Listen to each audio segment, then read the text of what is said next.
I'm ready. I hope you're ready. Judge Dredd's ready. We're all ready. It's been a phenomenal week for the fandom across the board. Whether you're a DC fan, a Marvel fan, an indie fan, this week has been specifically for you. We've had Comic-Con, movie drops. Everything's succeeding. Everything is delivering in quality. Like, I don't remember a time when we've been sitting this good across the board. Not everything is going to be your taste, but at least clearly the people that are making stuff to cater to our little neck of the world, they're putting in the effort. So tonight, I can happily say we're going to have some fun talking about comics and movies and reviewing Disney's newest movie, The Fantastic Four.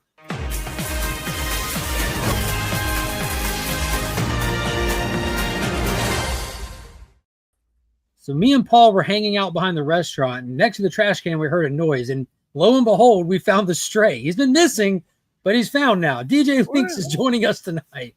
Yeah, that was me. I was going fisticuffs with the pizza rat. I was trying to get a slice. I'll bet I know who won, and it wasn't you, DJ. Hey, thanks for rescuing me from that son of a bitch. First off, what's up, Paul? How are you doing this evening? Big shout out to you and Taylor Winder. For those that don't know, that is an official Taylor Winder shirt that you can get at Taylor Winder's official website, which I forget the name of it. It's Faction something. Future Forge or something, or Fracture Forge. Go to Taylor Winder's Instagram page. You can go. He's got all kinds of cool shirt designs. It goes to a good place. His pocket.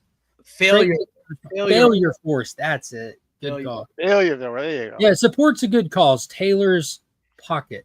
I almost said Future Foundation, but then it was like, that's too early for that. Yeah, Taylor can buy comics with it, go see movies, pay for StreamYard, whatever he wants to do with our money, and we get cool shirts out of it. It's a win-win. Check out Failure Force. And DJ. What up, dog? The hat actually has me excited. I see this nice Thanos hat reminding me of the MCU, and for once, for this little brief moment in time, I'm sitting here not disgusted when I think of the MCU, and it feels good.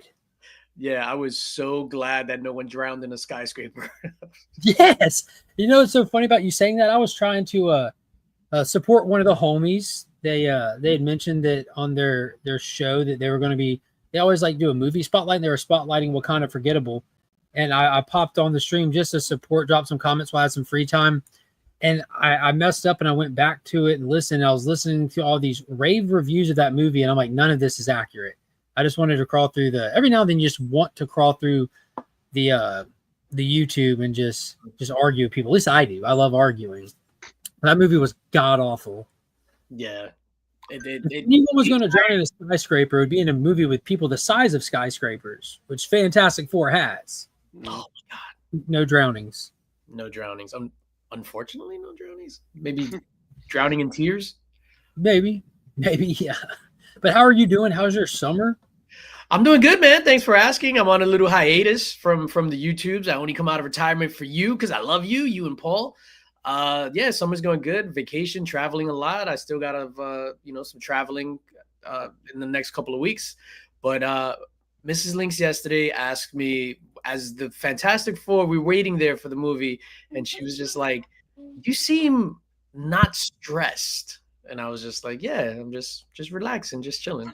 It's a noticeable difference. I'm not knocking things over in anger in the house. Yeah.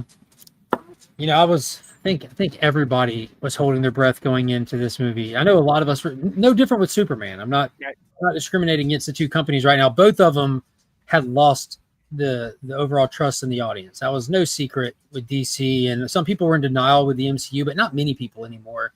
Like, it's been in a bad way. So yeah, I think both of them had much bigger goals than just making money. Yeah. Yeah. Well, add on to that, Paul.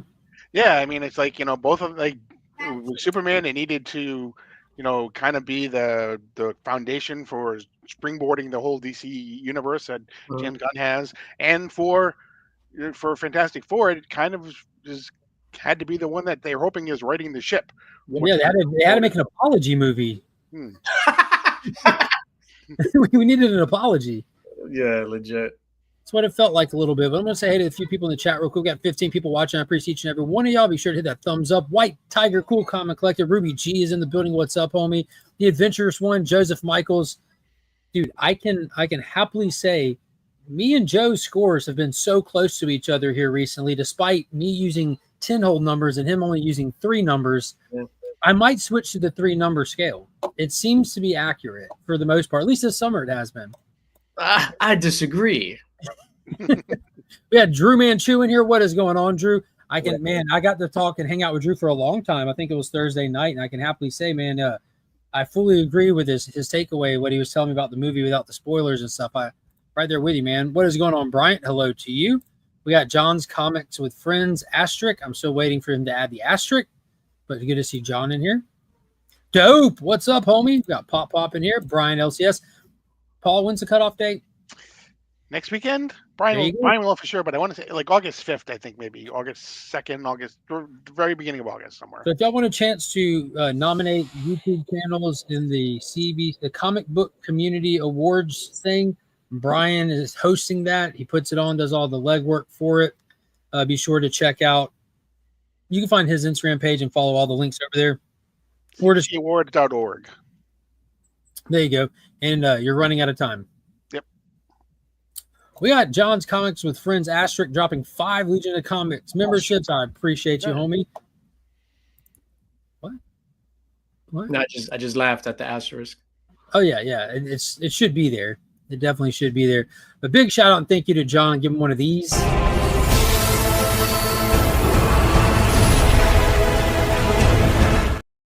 Oh, the good Superman. Yes. Hey, I said it after the right after walking out theater. I enjoyed Superman. It didn't dethrone anything for me. I pretty much hold a lot of the Superman stuff in very high regard, though. So they're all swimming above a lot of other stuff, kind of competing with each other for the most part. At least for me. Mm-hmm. At least for me. We got Steven with the CA1 from day one. What up, Legionnaires? What's going on, Steven? What does the shirt say? Winders Wieners. Stick one in you. Stick one in you. What it says. It does. Me and Paul both ordered one. Mm-hmm. Mine's gray. You can't wear that to the theme park, Paul. Oh, don't wear that there. Pop dropping those custom emojis. You get access to those by hitting that join button, or I think it's called subscribe plus based on what update you're rocking with. Dope said, I wanted to like it. Thumbs down. There you go. Stick with us, Dope, so you can fill us in. I definitely want to hear different opinions in here. I know there's definitely some out there. I've heard a few different ones. Gary B, I know that he dropped his review. I got the notification for it. I haven't had a chance to watch it yet, so I'm glad you're here. No, you didn't, Dope. Joe gets sassy. Phil, what's going on, homie? Yo. To be fair, the panel gave Wakanda 7 to 8.5 out of 10 reviews. Nobody was raving. Well, then I need to know what they give other stuff. But I'd give Wakanda I give it the same thing. I give it a 7 to 8.5 out of 50. Oh, yeah. In all honesty, if I was like ranking it up against again, I just try to rank the MCU against the MCU. It's like without giving it a number score, it's not in the top half of the movies. It's just not. It doesn't even hold a candle to the first Black Panther. It doesn't hold a candle to it. And the movie only. This is just my opinion. I feel that the movie only works because of Chadwick dying, not even T'Challa, because of Chadwick.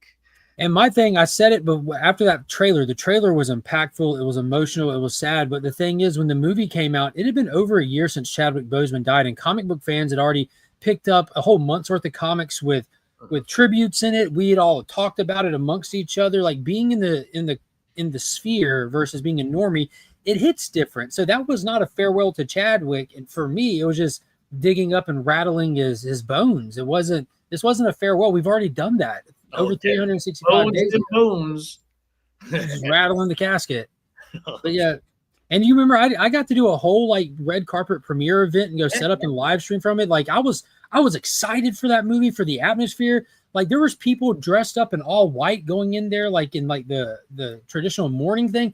And you can go back and watch my video. Everyone walked out of that movie WTF was that? Mm-hmm. Everyone. It wasn't just me by any means. Mm-hmm. Yeah, that was when we walked out of Flash at Heroes Con, where we walked out and it's a bunch of comic book nerds. It was 50 of us, and it was just silence. Across the board. Everyone had the same experience for y'all. Yep. And the difference with me going, there was us comic people in there. There was normies in there. There were people, again, that were cosplaying for the event to mourn the loss of T'Challa and all this stuff. And everyone's just it's crickets, like you said. And not because they were sad. They were just like, no, they're like checking their phones. Like, what are we about to do?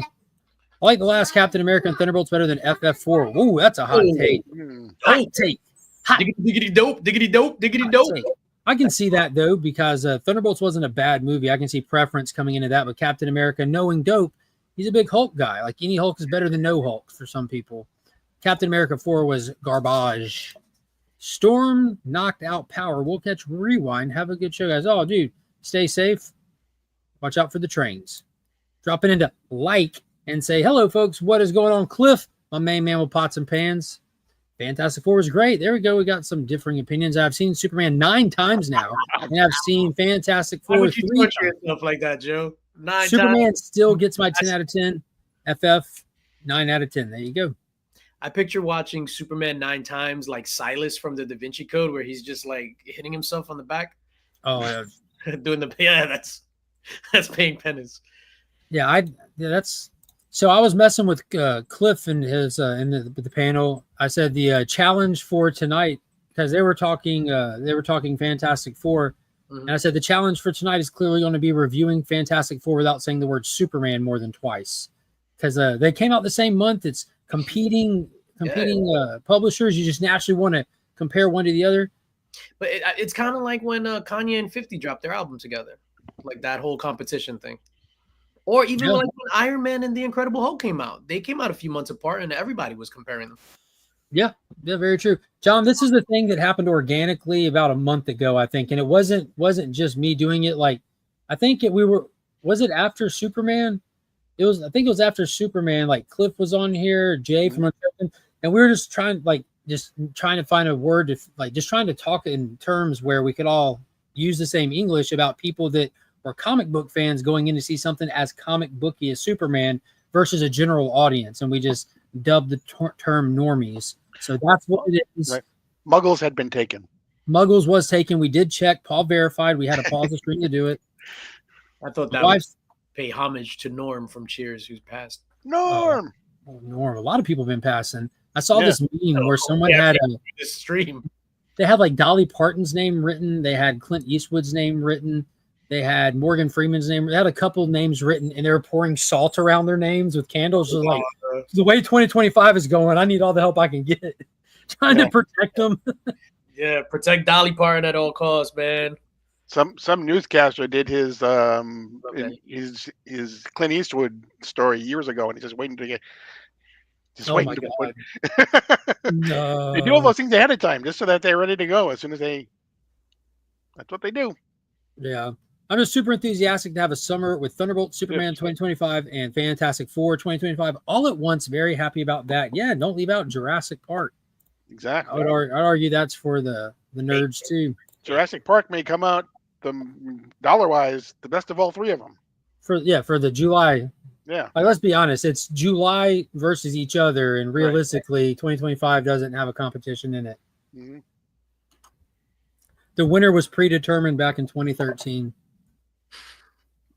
I have to say it was been 3 very solid combos. It has Fantastic Four box office total run. First off, what's up, Kevin? Good to see you in here tonight. We're definitely glad to see you talking some movies.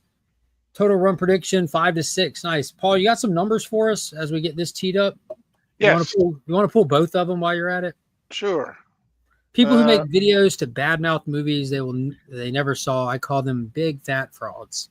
Fantastic Four did 118 million for the weekend, and Superman did 24.9. For total so far, 218 for Fantastic Four worldwide, and 502 for Superman. So it's over 500 million. That's 500. Now this is where it gets interesting. Now both films get to hang out at the box office completely unchallenged by anything else on the back end. Now they just get to do work. Now people just get to show up to the theater, look at the posters, and say, "I want to watch that." And that's what the rest of the summer looks like. Nothing else on this scale is coming. The best is yet to come. Toxic Avenger, August 29th. That's gonna be fun. I'm looking forward to seeing that at home. Oh, you're not gonna go check it out in the theater? No, dude. All right. Putting into context, the Landrums Superman early premiere IMAX for the Amazon thing Pops, me, Kyle, Finn, Monkey, Emma, plus $120 something on concessions. I was gonna say Jurassic World. You banked up your Kyle, family on popcorn buckets alone. Kyle, me, Finn, Monkey, popcorn bucket drink for Jurassic World. Luckily, they agreed on the dinosaur topper. Superman. That's great. Did that. So second time at Superman, me, my mom, and Emma, regular concessions. Then Fantastic Turtlenecks, it was me, Finn, Monkey, and Emma. Plus, they couldn't agree on the topper, so it was 2 separate popcorn buckets and 2 separate drinks. And luckily, Emma's like, I'll just have a Mountain Dew. But, so did you get the one with the Mr. Fantastic arm as well as the one?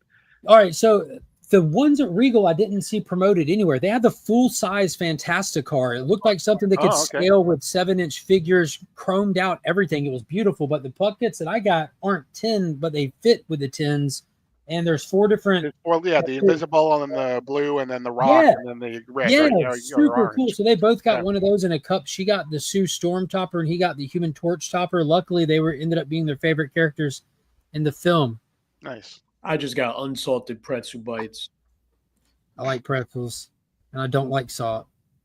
Yeah, then Pops went back with my oldest brother and his 3 kids. That's Pops, John, and then whatever. They're them 3. So all that sounds like the budget to like a small scale movie.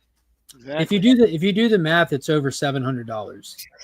Wow. $700 from the Landrum family to Regal Cinema in the month of July.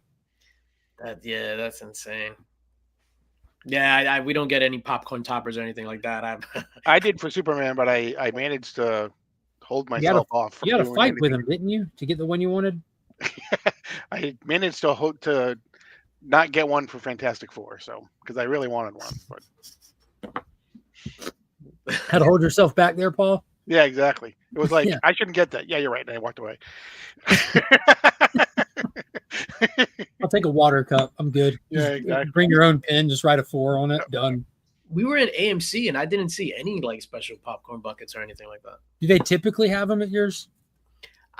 I don't really go to AMC's. Like for the regular movies, we go to Regal, which they have at Regal. But for the AMC, I didn't see anything. For Fantastic Four or for Superman? For any movie. So the last 2 movies, we saw Superman. They had the newspaper container that you could. Was well, really for context, when I went to, like, granted, it's a smaller cinema. When I was on the island, not the bad one, we go see a movie on the island. They don't carry any merch or any movies because of the size of their venue. Yeah. Like, I mean, they're regular size auditorium. I mean, they're not like giant. They're not tiny either. You're not like, what did I just pay for when you walk in there? But it's a smaller spot, so they don't get it just because they don't have traffic like that to justify it. And the Fantastic Four one for AMC, that was the huge Galactus head that they had. That was at the Regal also. Was it? Okay. Yeah. I think that might have went to more than one theater, though. Yeah, so maybe they just said the AMC was sold out of them. Maybe they were sold out of them. Because I went on Saturday. I did yesterday. I didn't go like opening weekend. Yeah, and then they had the Herbie one, which is kind of like, you guys remember? Do you remember seeing the one that I got, the R2D2 one? R2D2, yeah. It's bigger than that. It's taller than the R2D2. I didn't even see one of those in person yet. I haven't seen pictures. I've only heard Pops mention it. A friend of mine got one of them. That's pretty cool. I like what it does is, but after watching Mark's video, I'm afraid it would fall apart before I get home. Shh. That won't be the display when you're fine, Pops. And Herbie lights up, and his eye projects the Fantastic Four symbol. Get out of here. The popcorn button. Yeah. What the hell? And how much was it for? It was probably like $120. $120? No, it was like $50, something like that. It wasn't that much. It's cheaper than Galactus? Well, I guess Galactus would be more in demand. Yeah, and Galactus lights up too. You know. All right, well, let's get into it. I'm dumbfounded by a light up popcorn bucket. Yeah.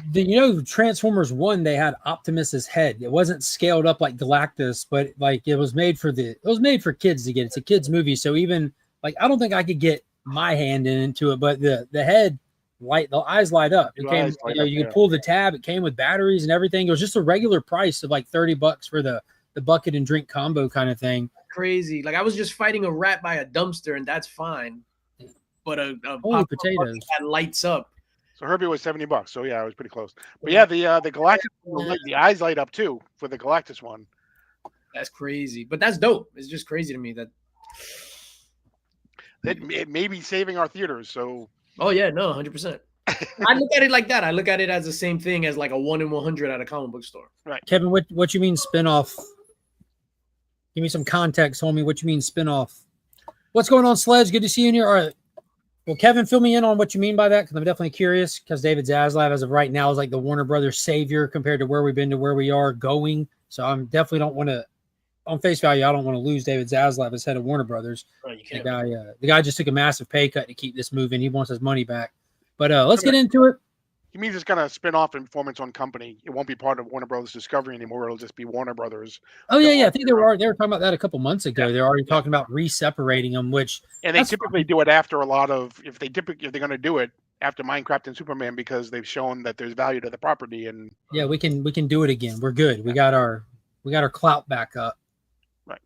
But yeah, I like Discovery being a part of it. I don't ultimately care, but when Max did that update and they integrated all the Discovery stuff, it was like Christmas morning. Like, look at this platform now. Like, yeah, it was good stuff on there. But yeah, let's get into it. You know how we do it. Before we dive into it, is go around just raw scores, no context. Paul, what do you give this movie? I'm going to give it a 7 out of 10. 7 out of 10 rings. There it is. 7 out of 10 rings. DJ Lynx, you're in the building. I am in the building. I am back in effect and all that other good stuff. I am going to give Fantastic Four 8.5 Winders Wieners out of 10. There you go. That's almost a full pack. Yeah, that's almost. Now, are these bun length as well? No, it's a little bigger than the bun. So okay, it sticks out like an inch on the sides. Yeah, so the bun weird, length. so when you eat it, and people laugh at you, they point at you. Yeah. Yeah, like look at that guy eating that glizzy. So yeah. Glizzy. So 8.5. On the color scale, as the first person to do the color scale on YouTube, despite what other people might think, I give this movie a green. I'm not giving it a solid green. I'm not giving it a shining green. I'm not giving it the pinnacle here, but it is green. This movie is green, folks. It's not yellow. It's not orange. It is green. Happy with it. Yeah, I was happy too. I thought they did a really good job. It was a lot of the things that you had heard ahead of time that people had problems with, to me, didn't really materialize. I gave it a 7 out of 10 because I was hoping for more action. It seems as though there were a lot of, and again, I'll be the first person to see Superman in comparison. So I can say one more time, right? You've only got one more. If you just look at the action compared to two, to me, there was more action in Superman. But that's not necessarily a bad thing. There were some issues with something that I had, just from like a continuity standpoint. Like, show, dog. We'll get into that in a second. I do want to springboard off that just as a good starting point. I watched that movie and I had heard some people already that saw it Thursday say there wasn't a lot of action. And when I watched it, I thought to myself, I like this movie so much because it has the proper amount of any more in a movie, especially this short. Y'all know how I am about these stupid short movies. Why? Like, where would you put more action in this and still have a meaningful film for me? Because I've been saying it a lot this month through all these movies.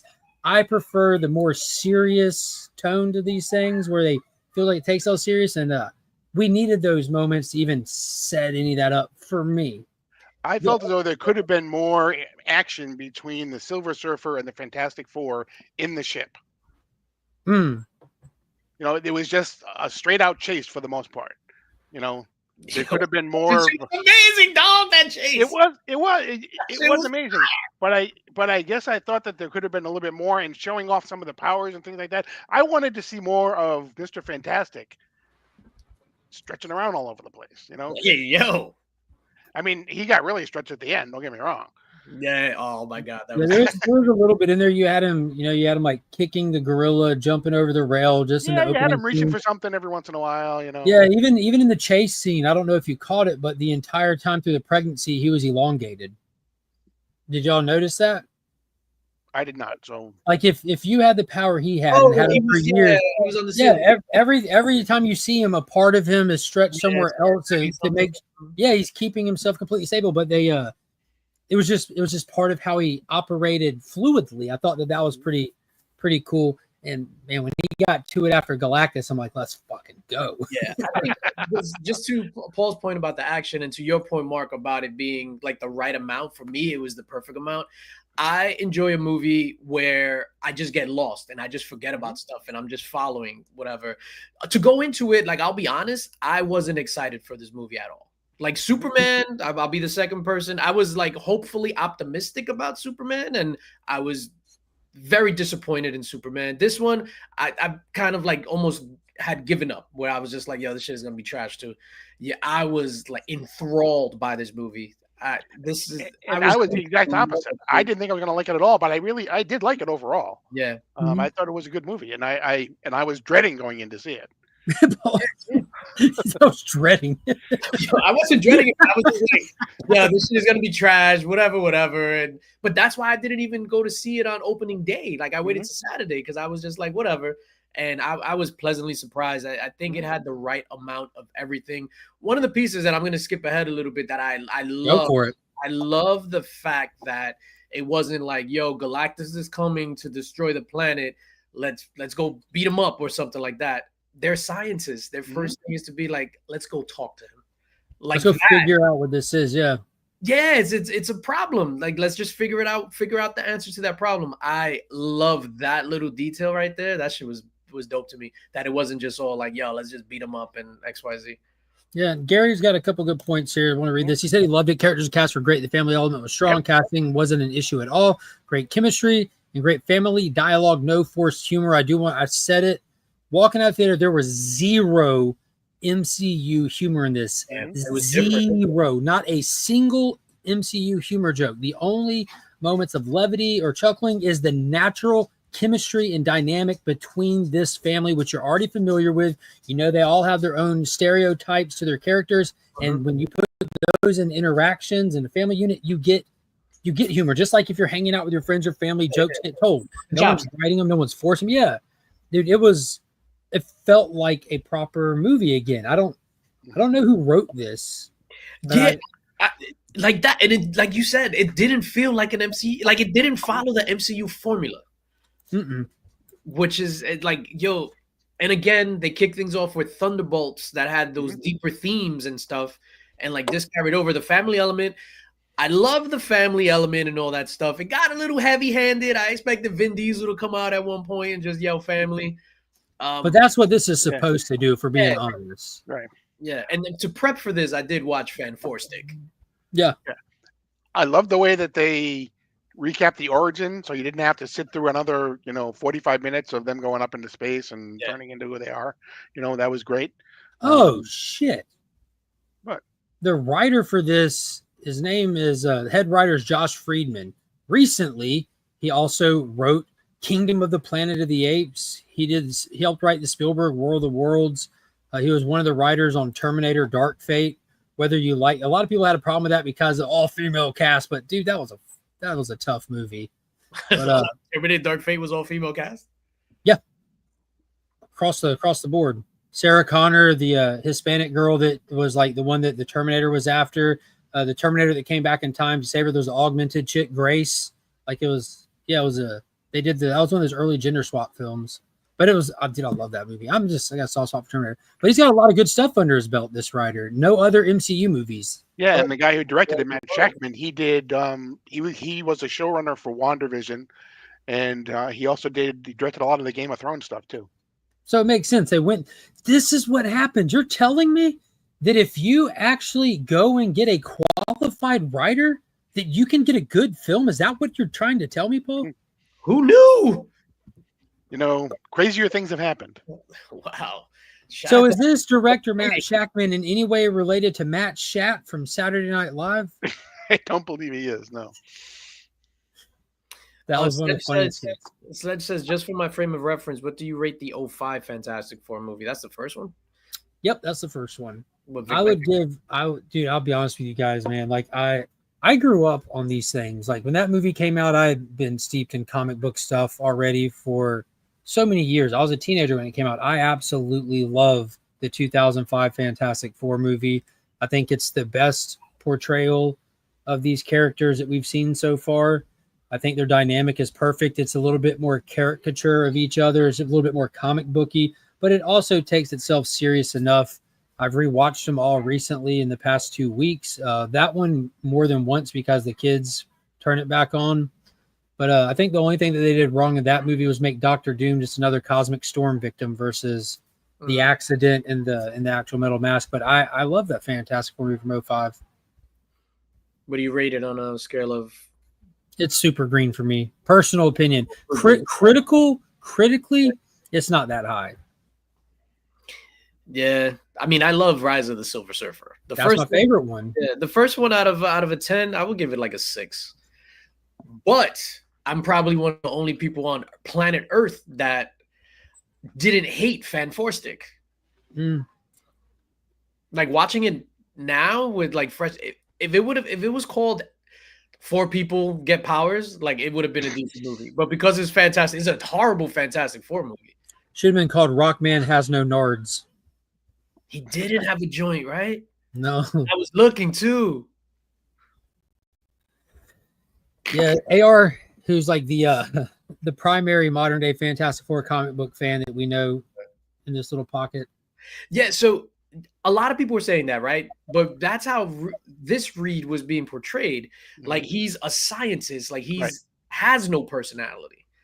You know what I mean? Like he's not Neil deGrasse Tyson, who has like he's a scientist. I would argue Neil has no personality either. He has a forced laughter and some forced charisma, but he does cut people off when they talk to him. He's there for his mind, not for his personality. Yeah, exactly. Yeah, but I love that about Reed. Like Reed was always problem solving, so he comes off as like he's empty in a sense.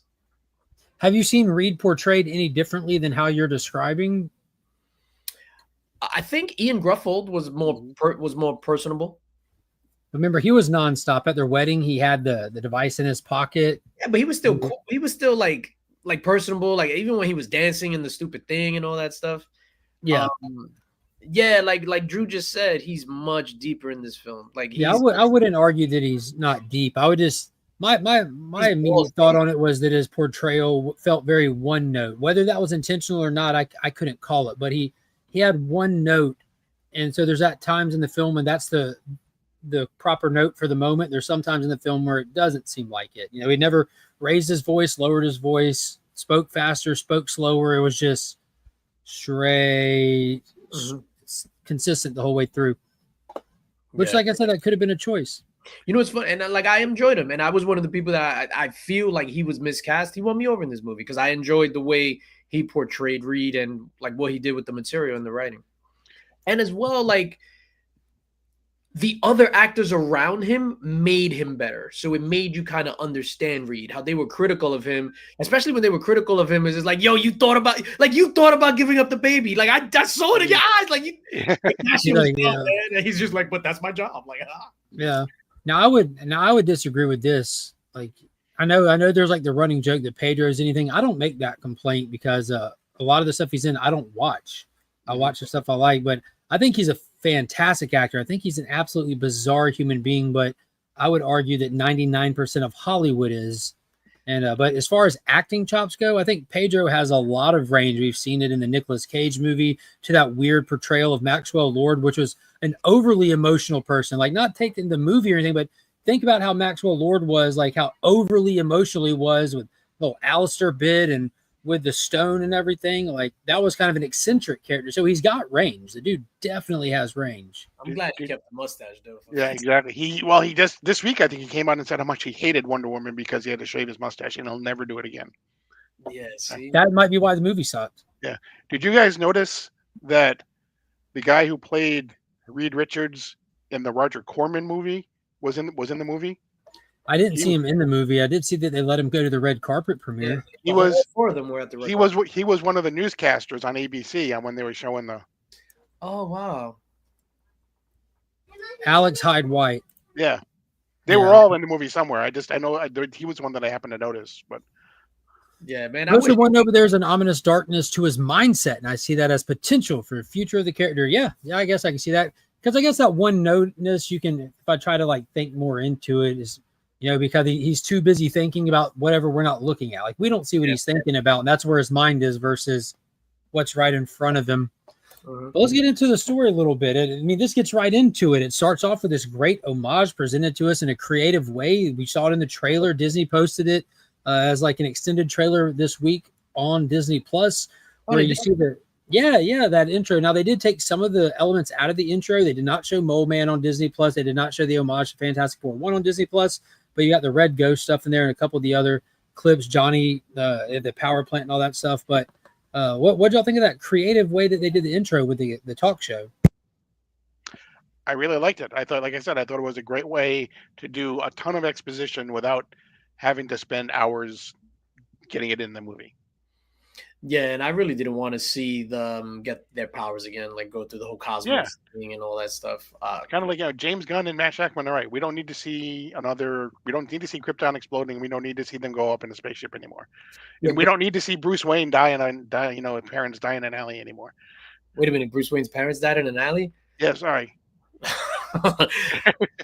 So for this one was perfect. And I know it goes back to the whole comparison with Superman and all that stuff. Like, I don't know. I thought the way they set this thing up with the exposition, like you said, Paul, like this was beautifully done and it was unique. It was funny. They had some lighthearted moments in that, like when the Mole Man thing, when they were fighting the big Mole Man's big monster, whatever. I thought that was cool. Pretty pissed that Little Caesars or whoever spoiled that. Like, exactly. Yep.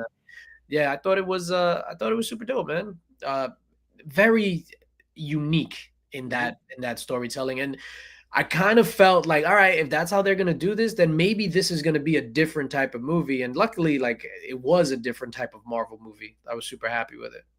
Yeah, the whole it's clobbering time is really, it's only in like a cartoon. Like, he doesn't really say that in real life. It's like that. Yeah, that was super funny. That's one of the, just because you mentioned thing. At times he kind of moved almost robotic, but then I guess if you made out of rocks, you're not going to be fluid. Hollywood is trying to make Natasha Lyonne the female Pedro and putting her in everything. It was really weird. When she showed up on screen, I thought she was going to be Alicia. And when she played the Ben's crush? Rachel, I don't know. Yeah. It should have been Alicia. There was no reason not to just call her Alicia, even if she wasn't blind. Yeah, and then maybe she could have, I don't know, lost her vision during the Galactus attack or something. But yeah, it was weird that or something. Did you catch that at the end when Galactus was coming and he went to visit her, and where he went to visit her at, she goes, "Are you looking for spiritual guidance or something?" It's kind of like an homage because Jack Kirby was really big on making sure people knew that Ben was a practicing Jew and everything, and he was big on his faith and all that. I thought that was that's why the movie came out in July. I thought that was a nice little homage to Kirby though. That was dope, man. I kind of expected him to take off his hat and have the yarmulke and stuff just to show that he's of that faith, which I was expecting that. So when he didn't, I was like, oh, man. He's like, no, I'm not here for faith. I'm here to smash. I got a message from Krypton. I'm here to smash. Oh, yeah. You want to be in my harem? I don't like smash. Yeah, good point, AR. But I missed a little bit of that, though. But intro I thought was awesome. Yeah. I like doing this thing where, with the assuming the origins, we said a long time about a lot of this stuff. We don't need to waste time on origins, and not only did we not waste time with it, they took this as an opportunity to really like springboard the character. Like with a shorter runtime, doing that really just like it felt like it put us farther into the movie a lot faster. I thought that was great. If the normies want to find out what the origin is, they can go to a comic book store or watch the beginning of this movie. Yeah, that was pretty cool. The design and everything from there, we get introduced to the world, and we've seen it in the trailer, but it didn't feel like too much. It didn't feel like too little. Like the aesthetics and everything, it wasn't too far out there. It wasn't too retro. You kind of get adjusted to it really fast. It doesn't look familiar, but it didn't look foreign to me at the same time. A lot of stuff like this has been drawn like this since the 50s with the World of Tomorrow stuff. So they really kind of brought that to life. I dug that a lot. Yeah, I mean, like you said, it was like a combination. I mean, you can always tell, they're going for a 50s aesthetic whenever all the TVs are tubes as opposed to flat screens. Like even in Times Square, they're huge tubes. Yeah. Yeah, I thought that was really cool. The billboard TVs and stuff were giant tubes. I like that Johnny and Ben weren't played for humor. They are astronauts, and they gave them serious roles and emotions along the tasks that were important to the team and story progression. That's something that I mentioned in a chat earlier today. Someone said something. I said, can you imagine how weird it would be if they made Johnny an idiot? Yeah, and I saw that where somebody was saying like it didn't make any sense that Johnny solved the problem, that Johnny figured out what the language was. Bro, he's an astronaut. He's not an idiot. Yeah, he can do math better than us. He can do calculations better than us. He has natural instincts that are higher than the average person. Being a hothead, being into the ladies doesn't take away those other skills that he has in there. And he also wasn't doing cryptic math. He was listening to records. Right. Reed was doing the legwork. Johnny was listening to records because he was interested out of pure personal curiosity. He figured out a whole language based on 3 words that he heard. Yeah, that's how I learned to speak Mayan. Well, y'all got to keep in mind these final recordings aren't long recordings and things. They were just like little snippets at the tail end. Hi. What'd you think of Fantastic Four? Crazy. Who's your favorite person? I'll grab the cup. You don't have to. You can just tell us. All right, grab the cup. Human Torch. And I'll even show you the cup. He wants to show you his cup. Yay. Bring the bucket too if you want, but he already has the bucket. Look at that. I'm bringing both cups. There you go. And only one bucket, but it came with 2. Let me see. So we have first Invisible Woman. Yep. Oh, but she doesn't have a head. Exactly. Is that Mrs. John Cena? No. Oh, and here's the popcorn bucket. Yep. Nice. That's awesome. Oh, and here's my cup. Nice. Flame on. That's awesome. Hey, is there a 4 on my fire? No, I don't think so. Monkey's has a 4. Yeah. Yours has a lot of fire. I love that Johnny was the one because other than that, Johnny's just like that, like a womanizer, just flying through the air on fire. Like I love that they actually gave him something intelligent to do. And that the whole team has gravitas and has that intelligence, and they're not solely relying on Reed Richards to figure everything out. Yeah, they had Reed is doing the heavy lifting. Like, had that plan worked, that would have been incredible. Like, that's big scale. That's big brain type stuff he was doing. And again, Johnny's just listening to records on a hunch because, like, I've heard this before. When she said it to me, I had already heard it before. Mm-hmm. Like, so I she gave me the lead. It isn't like I cracked this crazy code. Shalaba. I wasn't a big fan of how Ben looked with the baseball hat on. Yeah, definitely weird. Or Silver Surfer's eyes, eyeliner. Don't know why. Eyeliner. That's why you have this completely silver entity that does have cheeks. There is a slit in the middle. I double checked. But she's wearing eyeliner. So weird. I've heard a couple people say, oh, the special effects on her look so good. They must have popped. She still looks atrocious. She's a herald. She's not a hobo. Yeah, I don't care what anyone says. She looks atrocious. I mean, there's cool scenes with the CGI doing action stuff, but her standing stagnant looks atrocious, period, to me. Like, it just doesn't look like it's a silver person. It looks like bad CGI, and I rarely ever say anything about CGI. Because it wasn't super, like, bright, reflective silver. Yeah, I guess it didn't have that chrome polish to it. Yeah. It was flat. Right. It was just reflective. So it was silver. But you want the chrome surfer. I want the silver chrome surfer. I want it all. I wanted the silver surfer after a nice buffing. I want top shelf. My Silver Surfer isn't washed out. You remember in Rise of the Silver Surfer when they detached him from the board and he depowered him? That's how Shalaba looked to me. Someone on YouTube said something like it looked like someone had given her to their kids and they had fingerprints all over her. Yo, man, Drew, man, True. I'm vibing with this cat. Yeah, Drew's good people. The production was a character in itself. I agree with Drew on everything he said so far. Oh, don't say that. It'll go straight to his head. You don't need that happening. Everything. FF was the best movie of the year so Superman far. Was? Do you agree with that? The what? Pitch Perfect in the same way Superman was? Oh, no, I fuck Superman. I hated that movie. There you go. And just like that, it ends. So is there going to be a 616 surfer? Who knows? To be honest with you, all right. Realistically, no. Best bet, maybe pop in Secret Wars. Keep in mind, they threw in the towel. Disney finally called it quits.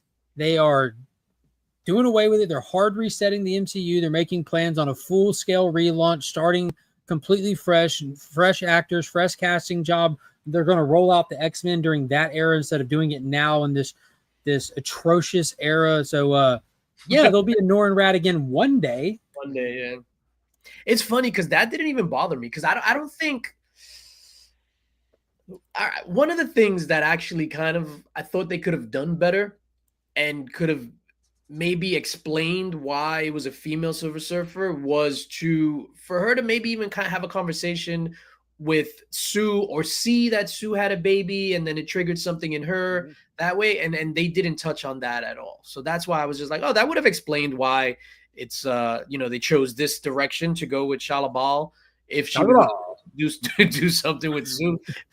I legitimately think it was just, I think it was story formatting by people that didn't understand the importance of Norrin Rad to the comic community. Or they might have had those conversations where like, well, let's really try to put some weight on this and see how much Norrin Rad does matter to the comic community. Because in this story, when we were writing it, it was more important for us to introduce Franklin and for that to be the dynamic of the story. The story is Franklin. That's the focal point. So now that we have Franklin, that means Sue is preoccupado. Her story is with Franklin and her husband and Galactus. So that leaves 2 other team members. Well, if Galactus is our story, who's a Surfer going to interact with traditionally? Surfer interacts with Sue. Well, if we do Shalabal, or if we just gender swap it, if we even got the Shalabal, they probably like, well, if we put boobs on him, we can have him interact with Johnny, and that'll give Johnny more of a character-driven narrative in our script. I honestly think that it was a default move, and then they look back in comics and they're like, well, you see in this one issue for these 3 panels, there was this Silver Surfer girl. And now we can run this narrative and just start hashtagging read comics, bro, to anybody who questions us gender swapping it. So I think that that's where it ultimately came from. And I think it serviced the story decent enough. Yeah, I mean, it didn't bother me at all. And even talking. So this is one of the movies that the more I think about it and the more I talk about it, the more I like it. And it's funny. So I'm talking with Mrs. Lynx and I'm referencing Silver Surfer, whereas here we're joking and like Shalabal, like I'm talking to her and I'm just telling her, yo, the Silver Surfer when she did this, like it was just dope. Man. Oh, that line, Johnny, killer. Like what? I was back in my seat. I'm like, what? I was just like, yo, Sue is a beast.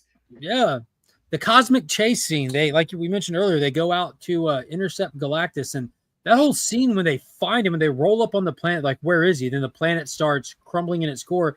Where the way that the heat signature of people on the planet too. Yeah, everywhere, life everywhere, and I thought that was cool. How a ship just drives through the planet and it just collects it in the giant hollow center of the ship, and then it just refines it down to liquid hot magma, and then just goes into his little feeding tubes into his back. It's just what's flowing through his body is just liquid hot magma. Yo. When they rolled up to him, first of all, when she showed up and she was just like, oh, like you fucked up coming over here, but Galactus will see you now. Yeah. That reveal of when Thanos showed up in when we Guardians of the Galaxy. Like for me, that was a big deal because I'm a Thanos. It was huge when he rolled around in that chair. Yo, when it's just dark and the eyes just lit up, and then it sits forward slowly. You're like 6 to midnight, dog. Yeah. And it was scary. Like it was legit scary. Like the darkness of the scene, the way that the ship was all just like the matted, nasty, like black or gray tones and stuff like that.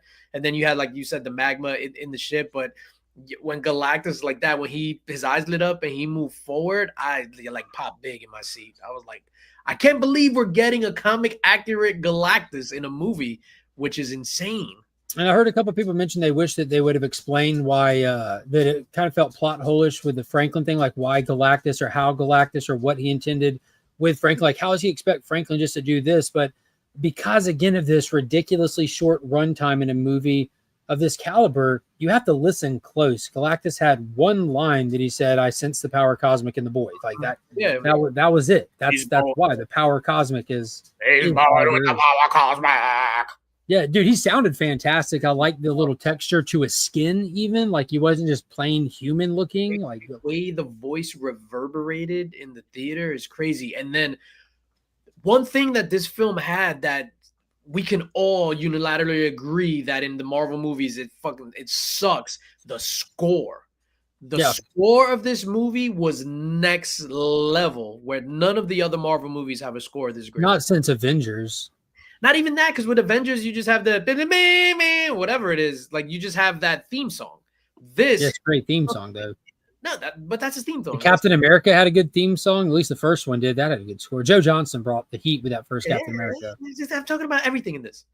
Yeah. I'm talking about everything from the Fantastic Four, from Galactus, just even in Galactus's in that hole or the ship, whatever, where the score, then you have the like almost like the didgeridoo, whatever it's called, like that sound with like the low horns, like fire. Clever. What is the single mom scene? Sure, they did the single mom scene. I'm a little behind here.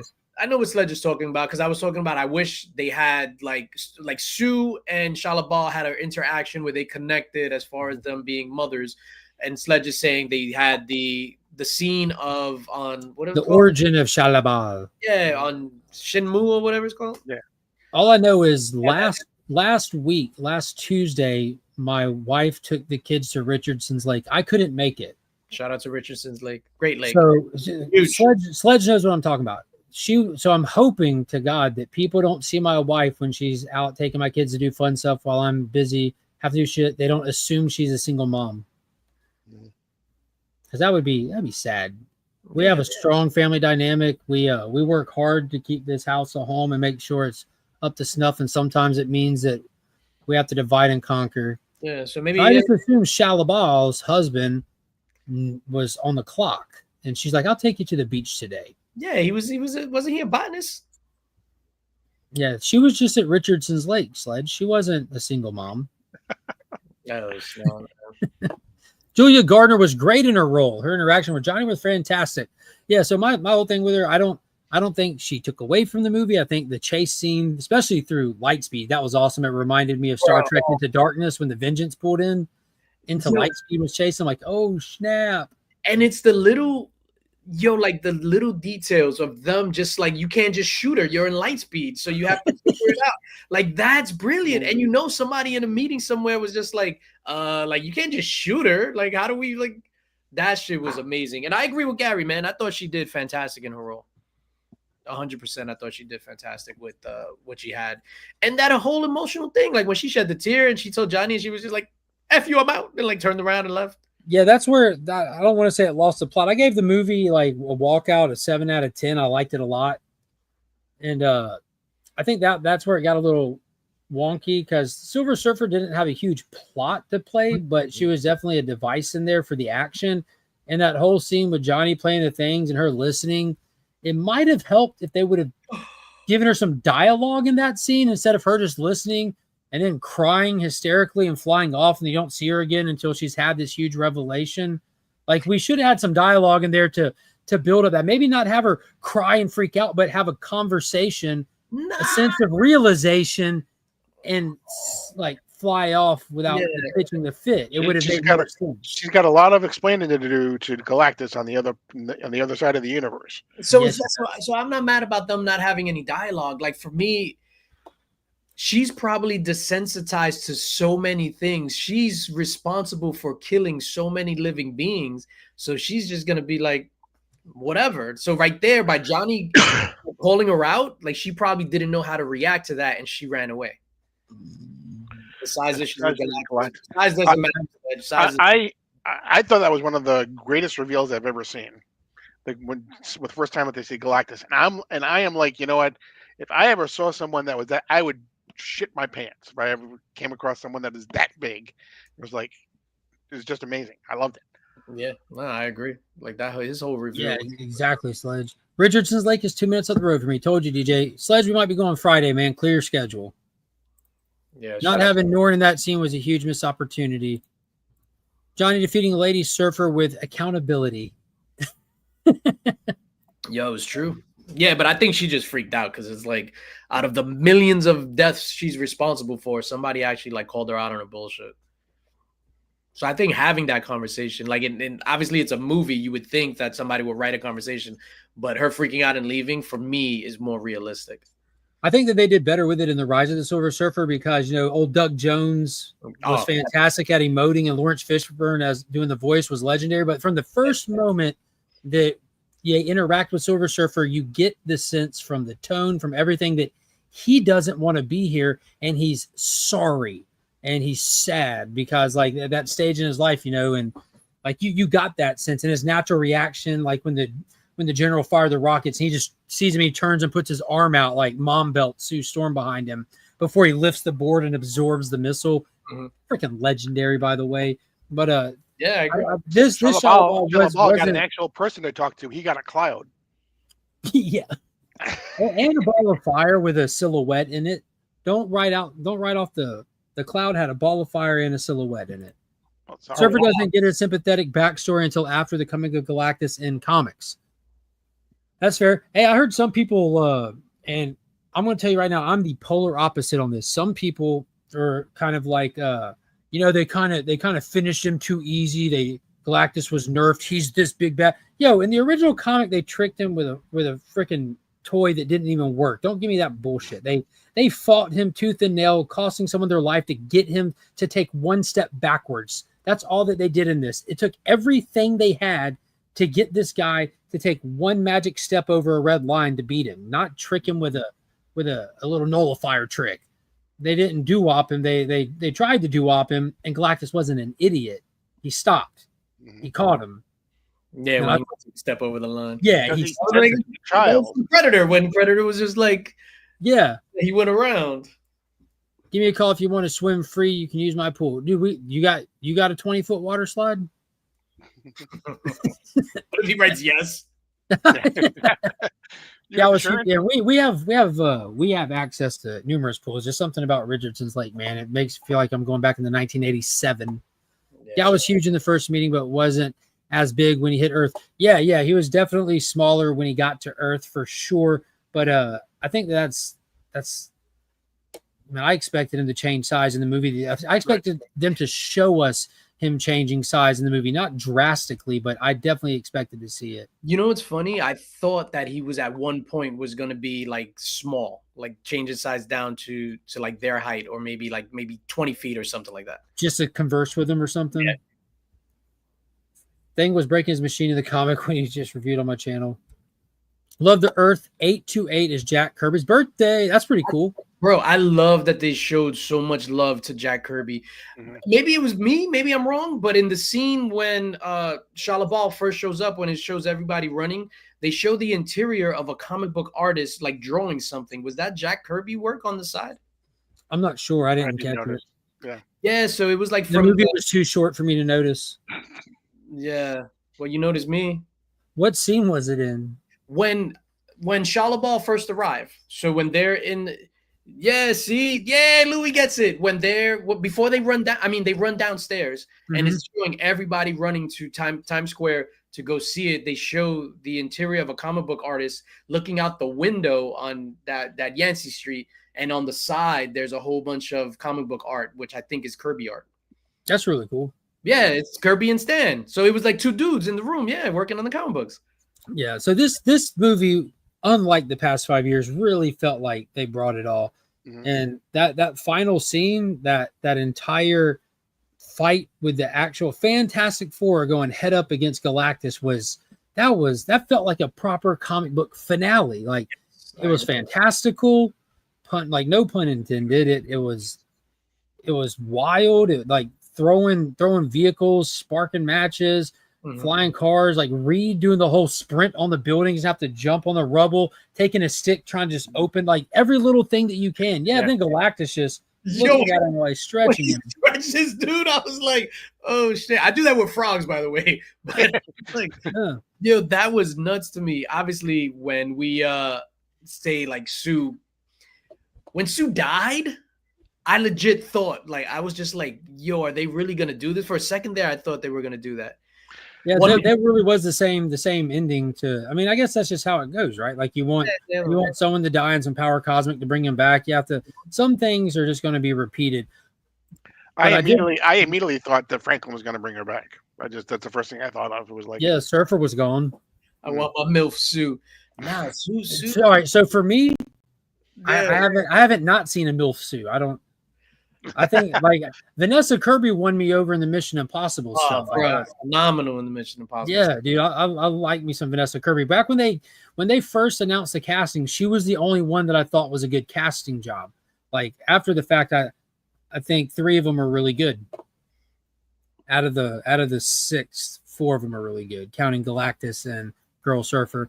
But having the moment with Sue go straight all in was amazing. Like again, growing up thanks to Pops, it's no secret that Sue is like the powerhouse on the team. She always has been, never has not been. A lot of people don't know that. So they don't think about it. I've saw a lot. I think she just turns invisible. Yeah.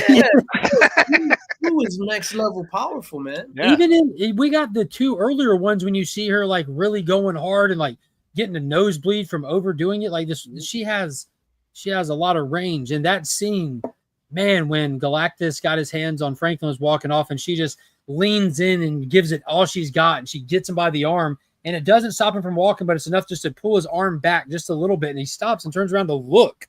Yeah. And then he kind of just writes her off. And then she goes in even, but when she actually gets a hold of him and she just starts putting everything she's got into it, just walking him back, dude, I had goosebumps.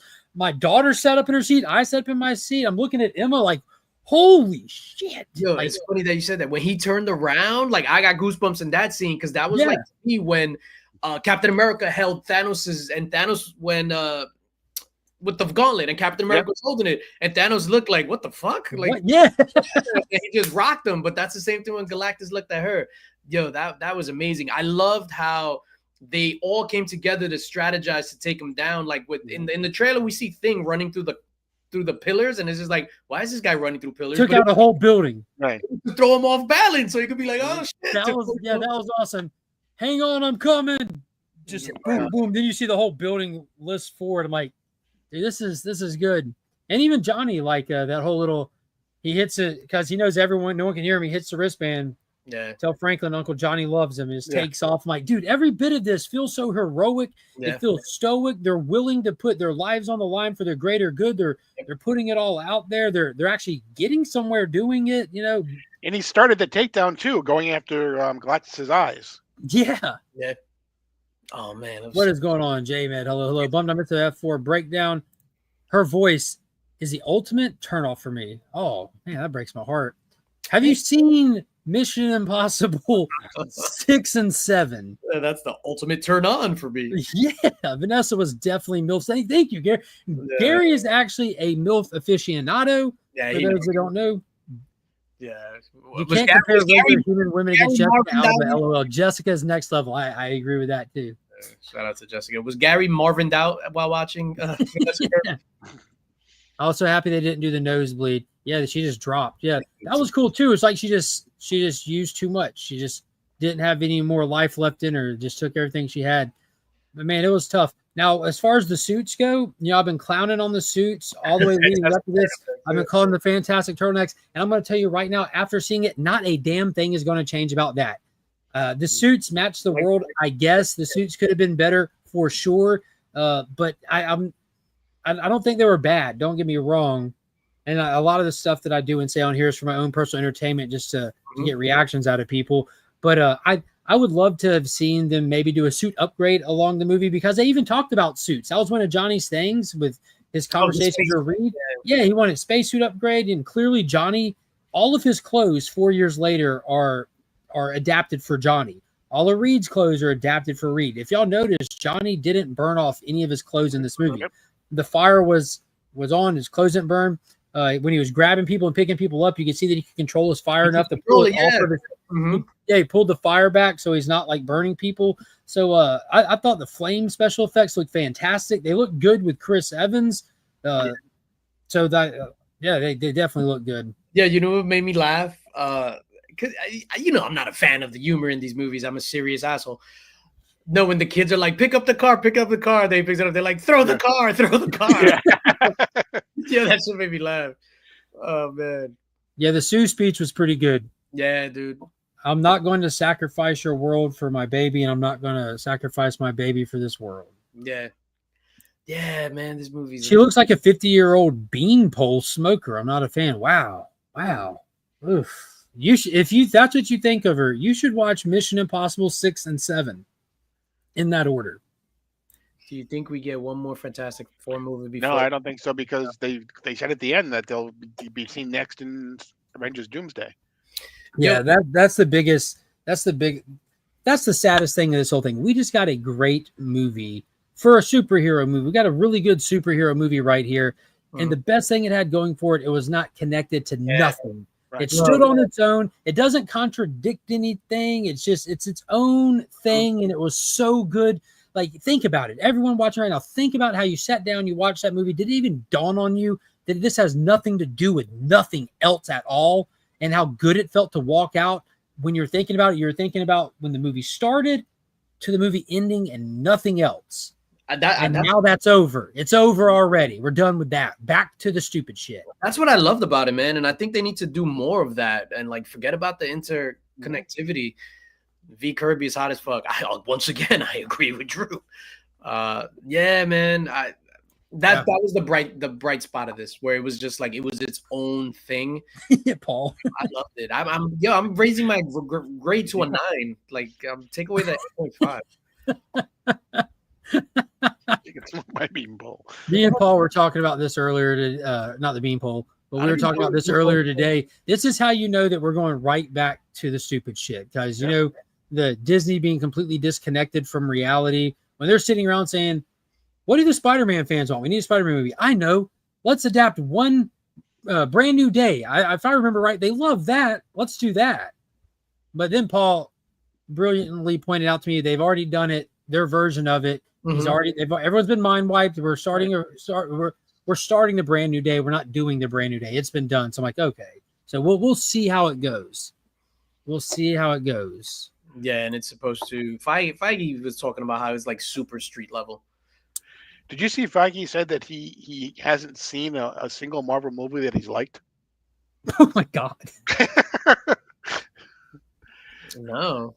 Yeah. Was he just trying to be artistic? I think so, yeah. I hold myself to such a high standard. I'm not impressed with anything. Exactly.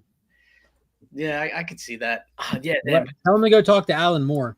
Mm-hmm. Yo, these and then we didn't need so Dr. Doom exists in this world. So Latveria was at like the UN or whatever, and it was like Future Foundation. Foundation. It was just the missing seat. Like he wasn't there like both times. He was like F that.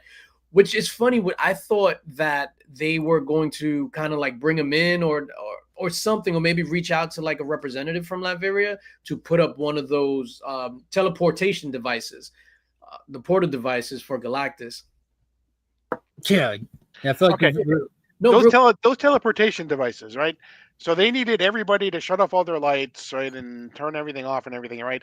And then when it comes to them actually showing up, everybody's watching it on television.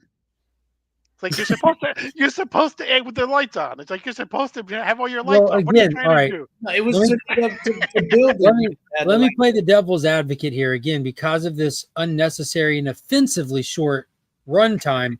They said we're going to need to store power, so shut off your lights from this time to this time. They didn't say keep them off forever so that we can just build. They had to store the world because you know how it goes. Like if you have solar panels, you get excess, you can sell back to the grid. They were storing it. Now, where were they storing it? I don't know how. I don't think that's even necessarily relevant. If they can make teleportation devices to move the world, fine. I know somebody mentioned that DM'd me, where are they supposed to move the world to? That doesn't even make sense. I'm like, well, because of this disgustingly short runtime, if you're watching the movie, as long as you don't blink, when they're talking about teleporting the world, they say within a 2% margin of error, we can get it to where it needs to go. And they show you on a little screen a sun, the Earth with the moon. They were taking the Earth and moon with them, and they never say it or get into it, but it's all in the movie.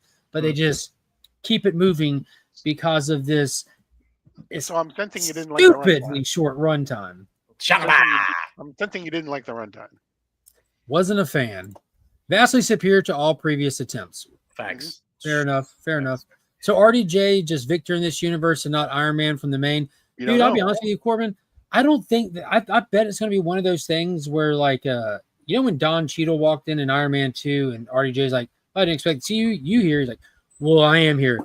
Get over it. Keep moving. What I think it's going to be like one of those. There's not going to actually be a connection between Robert Downey Jr., Tony Stark, and Victor Von Doom. I think Robert Downey Jr. has simply been cast to play Victor Von Doom. I think they might be that stupid. I don't Like I'm not. I Didn't hope he, that's didn't, not the didn't case. he post a cover of Iron Man versus Dr. Doom this week? Robert Downey Jr. He does a lot of things. He said that Ironheart was good, but they gave him $10 million to do that. So Ironheart was good. Ironheart wasn't. It's objectively bad. The finale was decent. Ironheart was okay. I like the runtime, no fat, just lean and efficient storytelling. Yeah, like it was super lean. Like I'm glad they removed. Lean.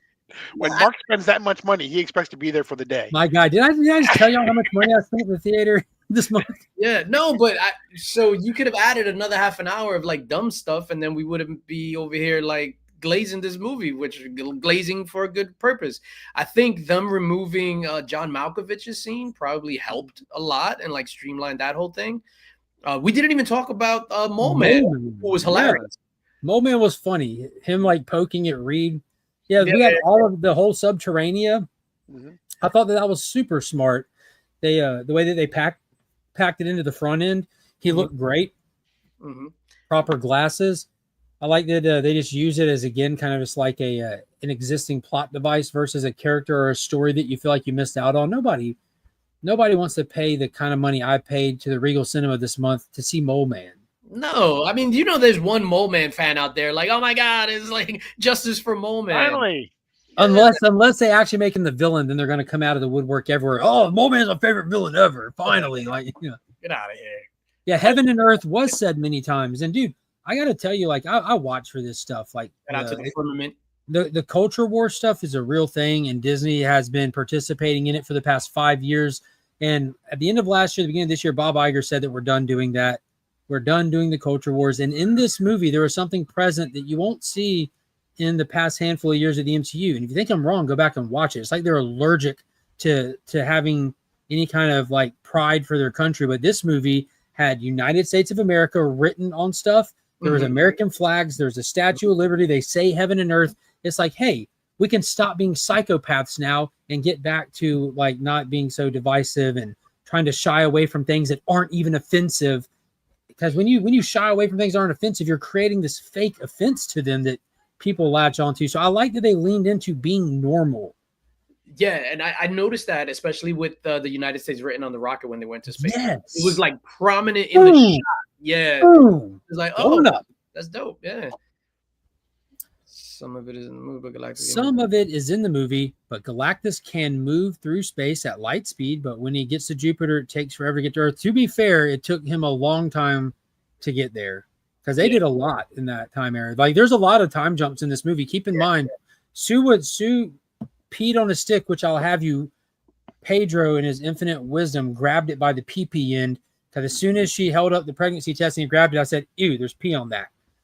Because he grabbed it by the PP end so that the camera can see the non-PP end and the result. I'm like, that's gross. But you don't even know if it works the same way because it was like some technology. He probably made something that just kind of okay. It had poo particles on it. However, women get pregnant in this universe. It looked like a yellow rabbit. Even when he gets to the moon, it takes some days to get to Earth. Apollo 11, only too few days. I think he might have been scanning because the Earth is round, and Franklin's only on one part of it. He wasn't coming. Yeah, he wasn't coming there to devour the Earth. He was coming there to get Franklin first. Mm-hmm. Yeah, what would have been funny if he would have showed up and they would have like showed Earth from space and it was flat. That would have been hilarious. Oh shit! He had to break through the ice wall. Him just going, just hit like you said the firmament. And he's just standing there pounding on it. Yo, he did pull off like a really wicked ball. Giant turtle. Like, his turtle back. His turtles all the way down. It was not Drew, but I forgive you. So if it's a 9 out of 10, what's Winter Soldier, Endgame, and Infinity War? For me, Winter Soldier is a 9, Infinity War is a 9, and Endgame is an 8, except for the last 47 minutes of Endgame is an 11. 1000%. For me, Winter Soldier is a 10. Infinity War is a super 10. Endgame would be a 9. And except the last 47 minutes. The last 47 minutes are 1,000. Yeah. Yeah, and then this, I'm raising this to a 9, man. I legit thought this movie was damn near perfect, but everything is gonna hit people differently, right? Nobody's gonna have the same reception to the movie depending on what you look for, what's your style, what's your taste. For example, a lot of people love a Superman. Superman wasn't for me because it was too joke heavy. I prefer my movies, not just comic book movies. I'm just like I like serious stuff, and I like my comedies to be funny.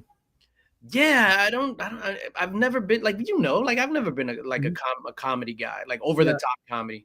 But I am. I like the Superman movie a whole lot, but I'd said it before, it didn't dethrone Man of Steel for me, just because it's a preference. I prefer the tones and what they're diving into and the questions and I like the philosophical aspect, and people write it off, but all that stuff is there, and we've talked about it, DJ. And this is to his fault. Zack Snyder is a visionary, and people won't even stop to actually give it thought to actually unpack it. But especially when you get to Zack Snyder's Justice League and see that every single thing that people wanted to criticize and complain about with the whole father angle was masterfully crafted from the beginning to come together in that finale. And you see that this wasn't a Superman already exists 3 years ago. This is he's figuring it all out, and we're riding along with him from what do I do? Where do I go? Where do I fit in? Into how much do I interfere, participate? What's my role to finally, son, fly? And he is Superman. And when he puts on that black suit in Justice League, Jesus. Yeah, and I liked Man of Steel as well. I like Henry Cavill as Superman, but I liked this particular Superman better. So. Yeah, a lot of people did. Really, Corn Sweat? Yeah. He was good. My problems with Superman, and it's not because it didn't have the origin into Joe. Like my problems with Superman, it was just the way the movie was crafted. I think the cast was phenomenal. Corn Sweat was a fantastic Superman. It was just the style of the movie, the tone of the movie, the writing of the movie, the pacing of the movie. It was just too much on the, not the actors or anything like that, but just the creative team behind it. It was just too much for me. Bro, to be fair, Drew, like anybody that raves on Ironheart, I question if they even watched it. The performances are poor. The story is wonky. The dialogue is trash. The fact that people don't realize that the showrunners don't even realize they did a villain story is mind-boggling to me. It's super cringe. It's full of culture war crap. There's very few things redeemable about it until you get to the finale, and that they leaned into making her a legitimate villain. They doubled down on a villain origin story, and they still haven't addressed it or pointed it out, where some people that watch it have. And if they actually, after the fact, quietly say, okay, I guess that is what we accidentally did, and they lean into it, and the next time we see Riri, it's beside Dr. Doom or some shit like that, that's good. The show was still garbage. There's no way that you can think that was quality. I thought it was good, man. Like I thought it was good. At least the first 3 episodes were interesting, and I really enjoyed the last 3 episodes. Yo, not for nothing. If I'm listening to a good album, I'll drive super slow to get wherever I'm going, man. Like I'll even probably sometimes go around the block just to finish it up. Ironheart is an unmitigated disaster of a film and an all-out hit piece on the character of Ironheart. But Superman, Man of Steel sucks. LOL. That's super easy. Super easy to do. Yeah. I didn't like the first half. The second half, I gave it a 6 out of 10 for the second half. It dropped in parts. The first half was just, but I feel the same way with Superman and Fantastic Four. People dying of thirst think piss tastes like wine as well. Yeah. Whatever ramifications are, it was fun watch. I think the second half kind of was fun. I did like when they went into that botany sphere where they couldn't have any metal or anything because of the sensors, because everything was so whatever. And Riri was trying to sneak in there like that, the intensity of watching the sensor go up. Yes. But then the hood teleports in or walks in just invisible with metal chains, a metal wallet clip, spurs on his freaking suit. But they didn't go in with metal because he had said you can't go in with metal. But he went in with metal, and Riri's presence with the little metal was setting it off. You really couldn't. Well, it was a magical cape, though. It wasn't really. Well, the cape didn't have the spurs. But didn't he have a gun in that scene too? Ironheart was terrible. And see, Joe's a pretty easy story. Jingle, jangle, jingle. Yeah, see, I feel the same way. The 1 through 3 was terrible, and then the last 3 kind of elevated it to an overall like 5 or 6 out of 10. Like That's fair. Again, I get a little animated. It isn't like it's not Secret Invasion level. Feige also said we haven't seen the last of Mephisto. Secret. That's good because Sacha Baron Cohen was legit phenomenal. Great. Yeah, like he was creepy as hell because he's creepy normally. But when he was talking to her and then with the sly smile, Flo says, I 1000% agree with this. Fantastic. Random 2 cents, but I just watched Black Adam for the first time last week. That movie got way more hate than it deserved. That was people blindly hating it. Go back and watch, check the numbers. A lot of people didn't go see it. It kind of got trolled. And was this one that we were talking about earlier, Paul, where The Rock, earlier today we were having this conversation. Whatever reason, when this movie was being filmed at the time, Rock was the highest paid actor in Hollywood. And that was like going through the press and stuff. And the internet was just having a field day with him before the movie, before the little promos and all that. They were just like, they were rocked out. And a lot of people just didn't go see it. And all the complaints that people had about Black Adam are the exact things you can apply to Superman that they didn't have a problem with. Too much of a cast, shorter film, fast pacing. Like it just, I enjoy Black Adam a lot. I really enjoyed Black Adam. Yeah, and James Gunn also said this week that did you see his post about Henry Cavill and the day that they announced that he was back as Superman? Yeah, it was like messed up that it was the day that they also announced that Safran and Gunn were taking over DC Studios. Yeah. Yeah, because that was all handled outside of studio, all that stuff. And that was The Rock just trying to strong arm everybody, which he's known to do.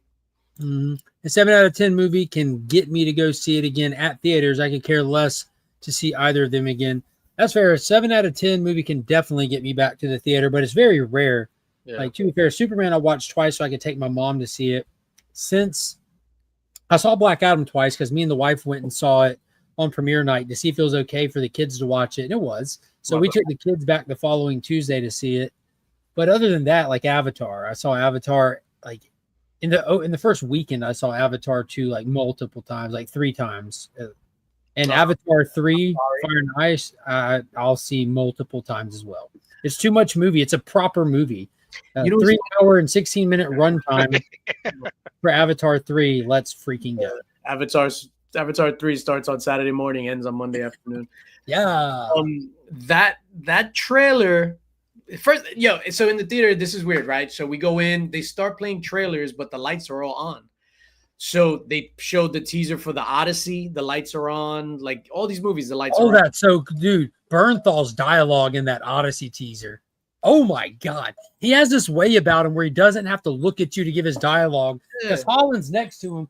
And he's doing this like, and just like, God, like he just delivers. That dude is one of the most authentic actors in the game. Like 100%. Hands down.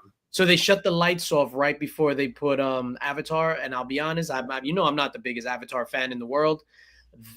Part 3 looks phenomenal. It does, and nobody does scaling like James Gunn. James Cameron. Everyone's talking about like in the Jurassic World, the D-Rex was misscaled terribly. 1 minute it's 20 feet tall, the next minute it's 60 feet tall with a helicopter in his mouth. Even in this, like Sledge pointed out, he's absolutely accurate. When Galactus was sitting down in front of the Fantastic Four, he was way bigger than he was walking in this city. But Galactus would also change sizes. Yeah, but in context of the movie, they did not tell us that, portray that, anything. We accepted as the viewer. In Jurassic World, you just accepted it and it made no sense. But neither did that dinosaur monster thing. But with that Avatar trailer, Cameron did exactly what he did in the opening scene of Way of Water. Like the trailer starts, you're in the jungle, you're with the family, no dialogue, it's no plot. You're just seeing scenes. It's showing you them. They're in the trees, they're walking through the swamp, they're doing this in these tight spaces. And then you hear the music kick in and it pans and you're in the freaking air with these new creatures and you just see how vast this world is. And I just went, like, it's just, and dude, you never realize, and this is why I don't trash movies for bad CGI. Fly down to Georgia to go see Avatar with you. Please come watch it with me, bro. Yeah, I'm just going to film you the entire time. Dude, when that I'm looking at that trailer and I'm thinking to myself, this is why I don't complain about other movie CGI. It's just, there's not even comparable and it's not even fair because he does put more money into it. He does hire more people. He does spend more time. He gets he's working with Weta. He's with Weta. Those flying devil rays are pretty dope. Yes. Yes. And that's what it did.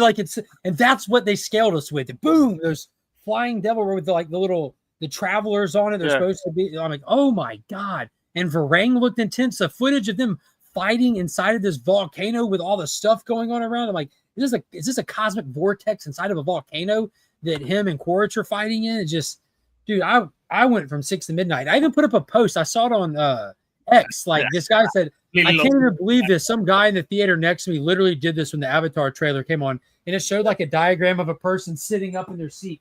And that was literally me and my oldest as soon as that trailer's as soon as it opened. You know what's funny? Had I not seen your post, I would have known nothing of the Avatar trailer.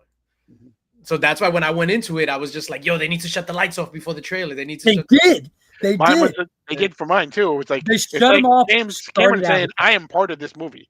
Yes. And did y'all do IMAX? There's a special. I know IMAX has the countdown. They had a special branded Fantastic Four count. It was amazing. Yeah, I did the IMAX. Front row in the IMAX. I had to, look up Sue's skirt. Avatar Fire and Ash trailer was freaking dope. And right after my 48th birthday, it's coming out. Dude, that's a birthday. Yeah. Wow. Let me tell you something. John Bernthal, no matter the script. You see that guy over there? He's going to run on the beach and he's going to stab you with a sword. I will when I'm done. Do my hair. Is it clean? Dude is Why is it wet? He seems, though, in that scene for the Odyssey, he almost seems too modern. Yeah, I can't wait to see the Odyssey. That just looks like it's going to be insane. For context, they while I was on vacation was when they put the pre-sale tickets up for it. They're sold out. Right? 100% across the board, every single showing. With not even a teaser, nothing. Right. It was sold that out. Teaser that was out had played in front of Jurassic Park earlier in the month. All right, the one. With him on the on the raft with Bernthal and Holland talking about where's Odysseus? Who knows? Right. God, that's gotta be awesome. First film ever filmed 100% with IMAX cameras. Tell me about my father. Really? Yep. Everything else, they might film some of it with IMAX, but then if you watch the credits, it's what's called formatted for IMAX. Yeah, I know that.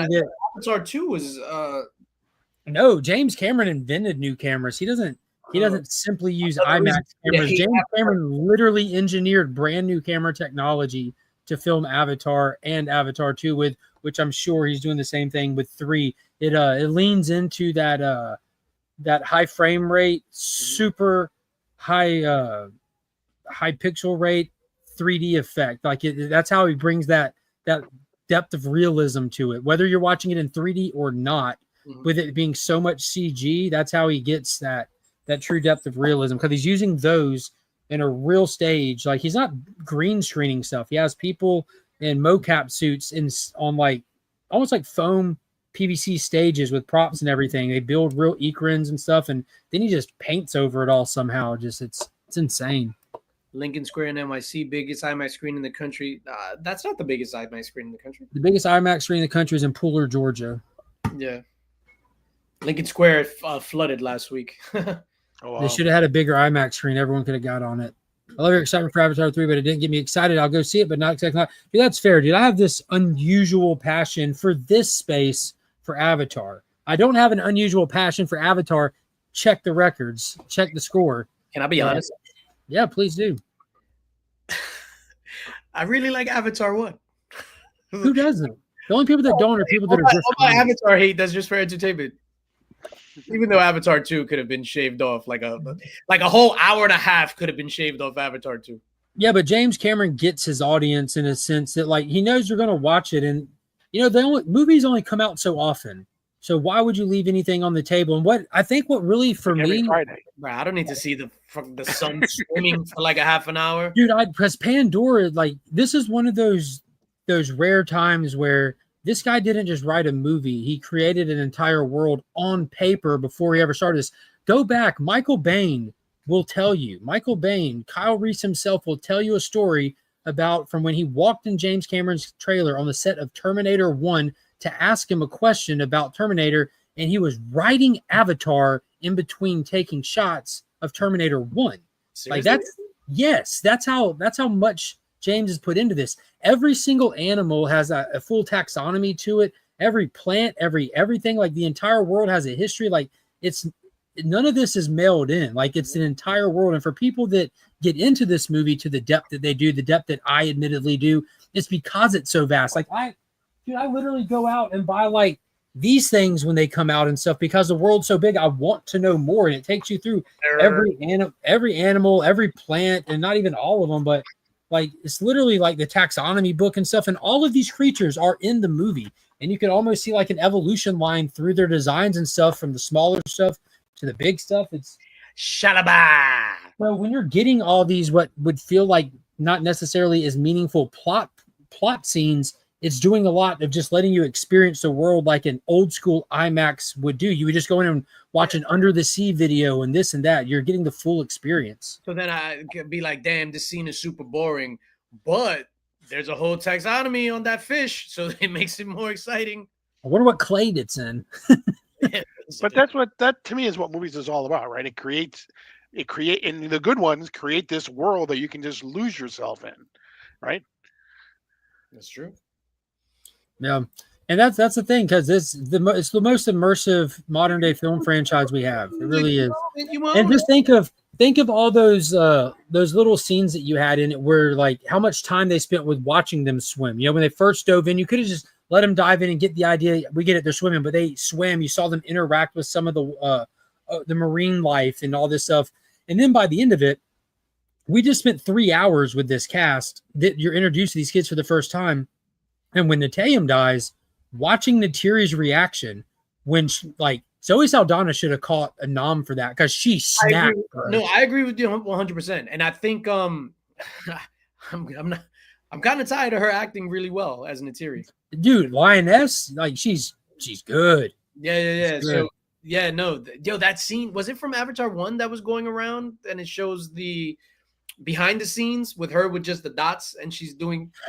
Yeah, it's the scene when she protects Jake against the pit vipers. Oh, my Jake, Jake. When she comes up and she puts the hand out and has a knife, and she's like kissing and doing the looking. Like, yeah, that girl can emote like nobody else. Yeah, she's phenomenal, man. She's a queen of cinema, the highest selling.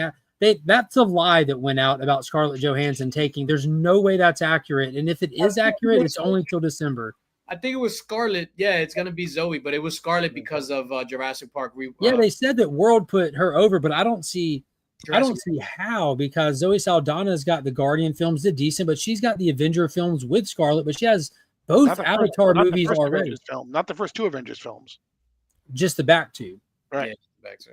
Yeah, but that goes into it. I saw Jurassic Park the other day. But you know, like one Avatar movie makes up for two Avengers films.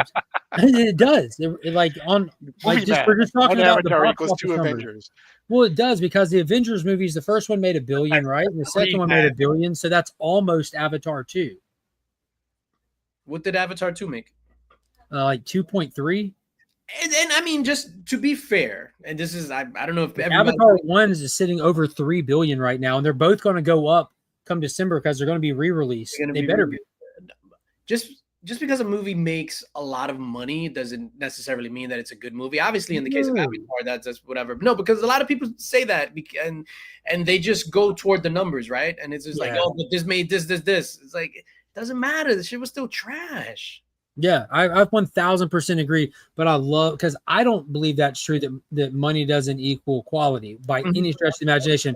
But when anybody tries to just write off Avatar, I'm like, bro, it's literally the most popular movie franchise in the world.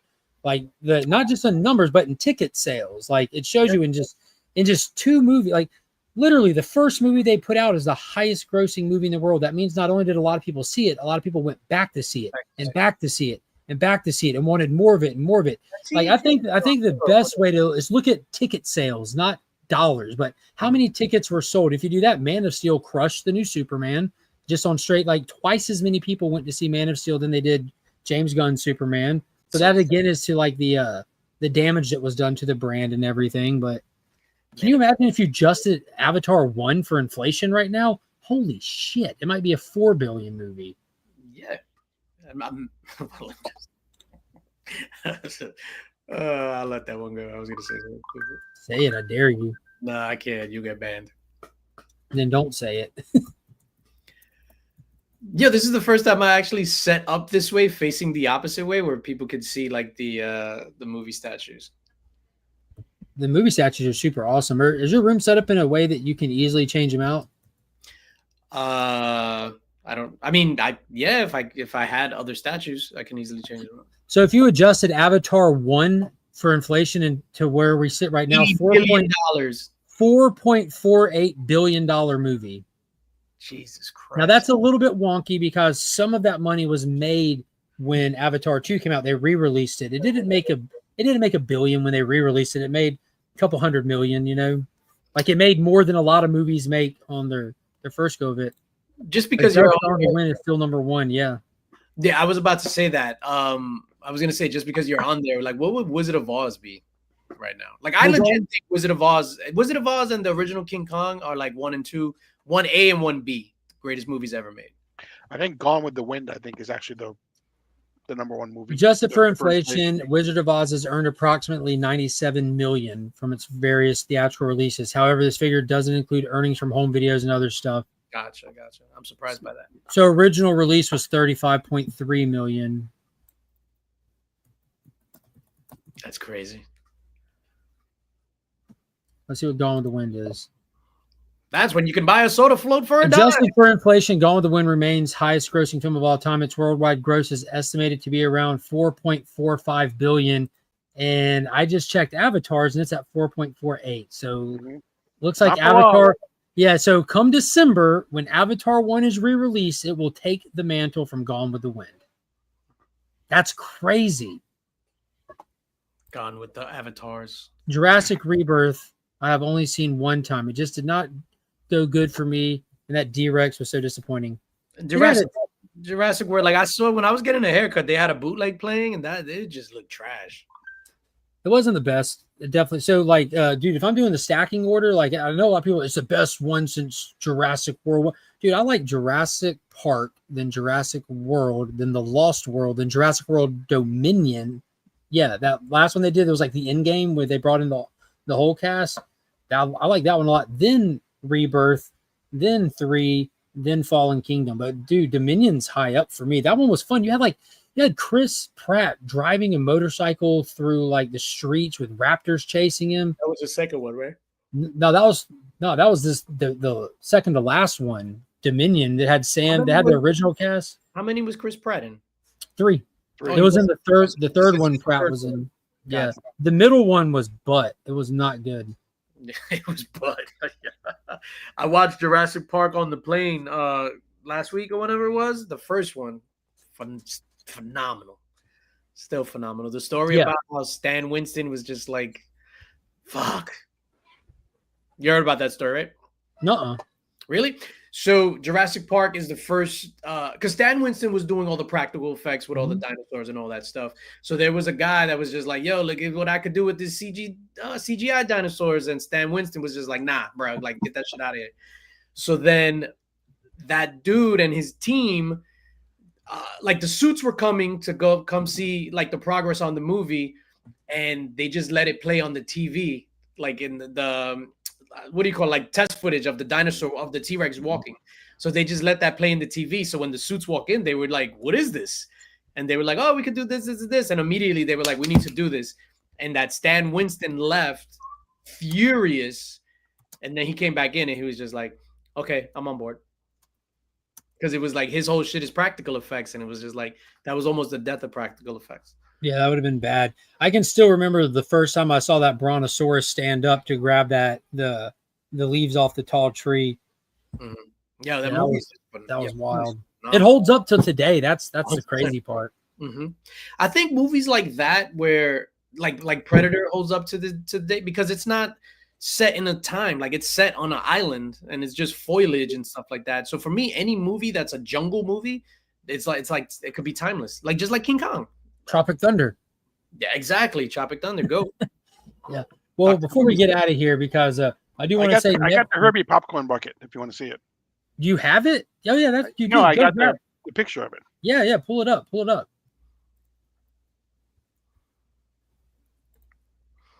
I agree with that, Gary. Gary says Herbie didn't feel like a toy grab. Herbie was important to the team and his functions were helpful. Absolutely. Hey, did any of y'all realize Herbie died and they didn't address it?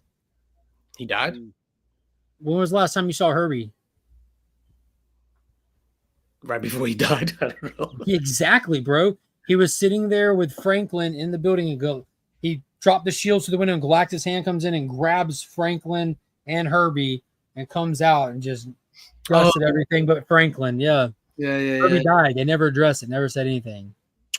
I like that it was like a modified VHS tape just for a face. When he swapped out the tape, that was super cool. Yeah, you can just rebuild him. I posted my my first appearance of Herbie up today. Hey, did you get it? Shout out to him to use this little thing. Yeah, it's funny because normally I'm not a big fan of like like those characters, like the like Gary said, the toy grab is the perfect way to describe it. But Herbie actually served the purpose, and he was probably the most important droid since R2-D2 in a movie. Yeah. So I really like the robots in Superman. Yeah, Gary. Yeah, Gary was dope. He's right here. Yeah, the wow, monkey. I did it. Yeah, you definitely did it. Oh, snap. His monkey gets in trouble over there. I forgot about the droids in Superman, but whatever. Me and Kyle bought some like big old like 2 foot by 3 foot canvas paintings from this artist on vacation, and then we got to hang them. They're sitting over here, and monkey just bouncing around, coming and going, knocked them over, and they almost went to the ground. That was scary. Oh, I thought you were going to say she like ran through it. Yeah, exactly. Like Kool-Aid. Put it faster. Oh yeah. But real quick, is this the last Sunday of the month? I do want to remind everybody, if you hit that join button and become a channel member in the Legion tier, I do the monthly Legionnaire drawing for the Legion tier. And this isn't everything that's in there, but it's because Peacemaker's coming out next month. Peacemaker themed giveaway got the first appearance of Vigilante. Vigilante is number 1. Peacemaker number 1 from Modern. And the DC Finest Peacemaker collection. So themed it up after Peacemaker. There'll be some more stuff in there. And as a reminder, I'm always staying ready to stay themed. Got the first appearance of Lobos. Warming up tomorrow for when we get to the Supergirl stuff. But next week, 2026. There you go. So next week we're going to return to the DC universe, and we're going to do the deep dive here through the new history of the DC universe. We did it when issue 1 came out, and it was an absolute blast. But we'll pull it up on screen and go through it. So if you're unfamiliar with the history of the DC universe, have no fear. We're going to be covering it. This is a mini series that they're doing to reestablish and remind people and to kind of show you the clear linear path of what is and what isn't continuity. There are changes along the way, nothing crazy, nothing major, but all of it's interesting and there's a lot of fun stuff. So we'll go through all that next week. And I spent like all day yesterday reading. I burned through all of these this weekend. Ooh. So me and Paul are going to be playing Major League catch up because we have no new movies next week. We have no new shows dropping. We'll probably go back and cover some of the Comic-Con content, and I'll take the time to get some pictures and images and stuff. I don't have any tonight. There's a lot of cool stuff. In my opinion, from the toy announcements, there's a lot of stuff that they announced with DC and the Absolute stuff from the panel there. There's a new Peacemaker trailer, so we'll touch on a lot of that stuff next week and dive into it. But before we go, what did you guys think of Predator's Badlands, the full trailer that we got? In case you haven't heard, I'm something of a Predator fan. I heard that about you. You even have a Carl Weathers signature somewhere. Right you there. have a Predator number 1. I know that. Oh man. Is it an independent book? Yes. Locked in. I loved. It's crazy how this franchise has been around since 1987 when the year of our Lord. And for them to breathe new life into this and make it interesting, like Predator is just amazing right now. I am so excited. I think I popped the biggest in that trailer when my guy spoke. He was like, "I am no one's prey." They talk? Yeah, that shit was amazing to me. I kind of got the sense that it's gonna be like low key Alien versus Predator movie or something like that. But I am so excited for this thing, man. Like I can't be more excited. This is gonna be my movie of the year, even if it's a 2. It's my movie of the year. I think that it's going to be. I don't see an AVP, but I feel like they're kind of just teeing it up. They're trying to, because I don't know how many people I saw in the comments of that trailer saying, "Wait, is this the Alien universe? Is this the Alien?" Like, bro, it always has been. This Weyland-Yutani universe is what it is, pretty much. But dude, I'm stoked for it. I'm not tempering my expectations. The same creatives behind Prey are behind this, and the dude's got the job right. Did you see that panel that he did where he's like, and he said exactly what we had said a few months back on In the Mix, like the ultimate hunter, when we were talking about who would win in a fight, Predator, all these people, and I'm like, the ultimate hunter of the entire universe has never won a fight against anybody. And that's what the director said. He's like, dude, we have this apex hunter that loses in every one of his movies. We have to do something different to show you why they're the apex hunters. And they gave us Killer of Killers, which was super cool. Yeah. Super cool. And they just did the bonus after credits. Yeah, I have to go back and watch that. I haven't seen it. Yeah, which they said more to come, which I'm assuming Danny Glover and Arnold in a future animated project. Yeah, and the girl from Prey. Sledge hates everything. What's up, Sledge? But to be fair, I don't dislike Predator 2. I love Predator 2. I love Predator 2. Yo, Predator 2, because everybody's thing with Predator 2 was just like, oh, how can Danny Glover breed a Predator? My Predator was on a respirator. Like, he was stopping to breathe. Yeah, like, he didn't do it easily. The Predator went through some shit. Yeah, like the Predator was super fucked up when Danny. It always seems like they always overstay their welcome. If they would have just left, like, I don't know, one day sooner, they would have been fine in a lot of these movies. Yeah, 100%. Just real quick on the whole Predator thing. If you're not reading Spider-Man versus Predator, you're doing yourself a disservice. It is amazing. Super violent. The Predators are dope in it. Spider-Man's dope. Can his spider sense detect them? Can what? I'm sorry? Can his spider sense detect them? Yeah, I think so. Oh, no, I don't think so. That'd have been cool if there was something about them. There's something about their technology that threw off his spider sense. Yeah, I don't think he can, because they got the drop on him already, like in every issue, and I think he even addressed that. What's up, the Immortal One?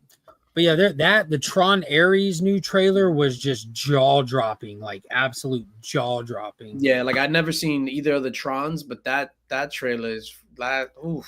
It probably, unless you don't have it, like I don't have any problem watching older films, and while I'm watching them, placing them in the time era they're in and watching them as is. Like, yeah, so you should definitely watch both of them. Definitely watch both of them. You might even want to watch Legacy a couple times if you like these serious tone movies with like these deeper questions and narratives to it. That is Tron Legacy in a nutshell. It's existence. Let's get into it, kind of thing. J-Man, right now, you haven't seen Tron? Dude, look at the chat. Tron is such an epic franchise. You haven't seen Tron. Yeah. Tron Ares has Sledge excited. Whoa, there you when go. I was in elementary school, Sledge is excited about something? Yeah. When I was in elementary school, they played Tron, but I didn't like sit down and like paid attention to it. No, it's funny. When I was on vacation in Mexico, I don't know why. We met some people, we're talking about movies, and then somebody was, yo, I'm not even joking. The dude is just like, yo, you know what movie you gotta see? That's a classic?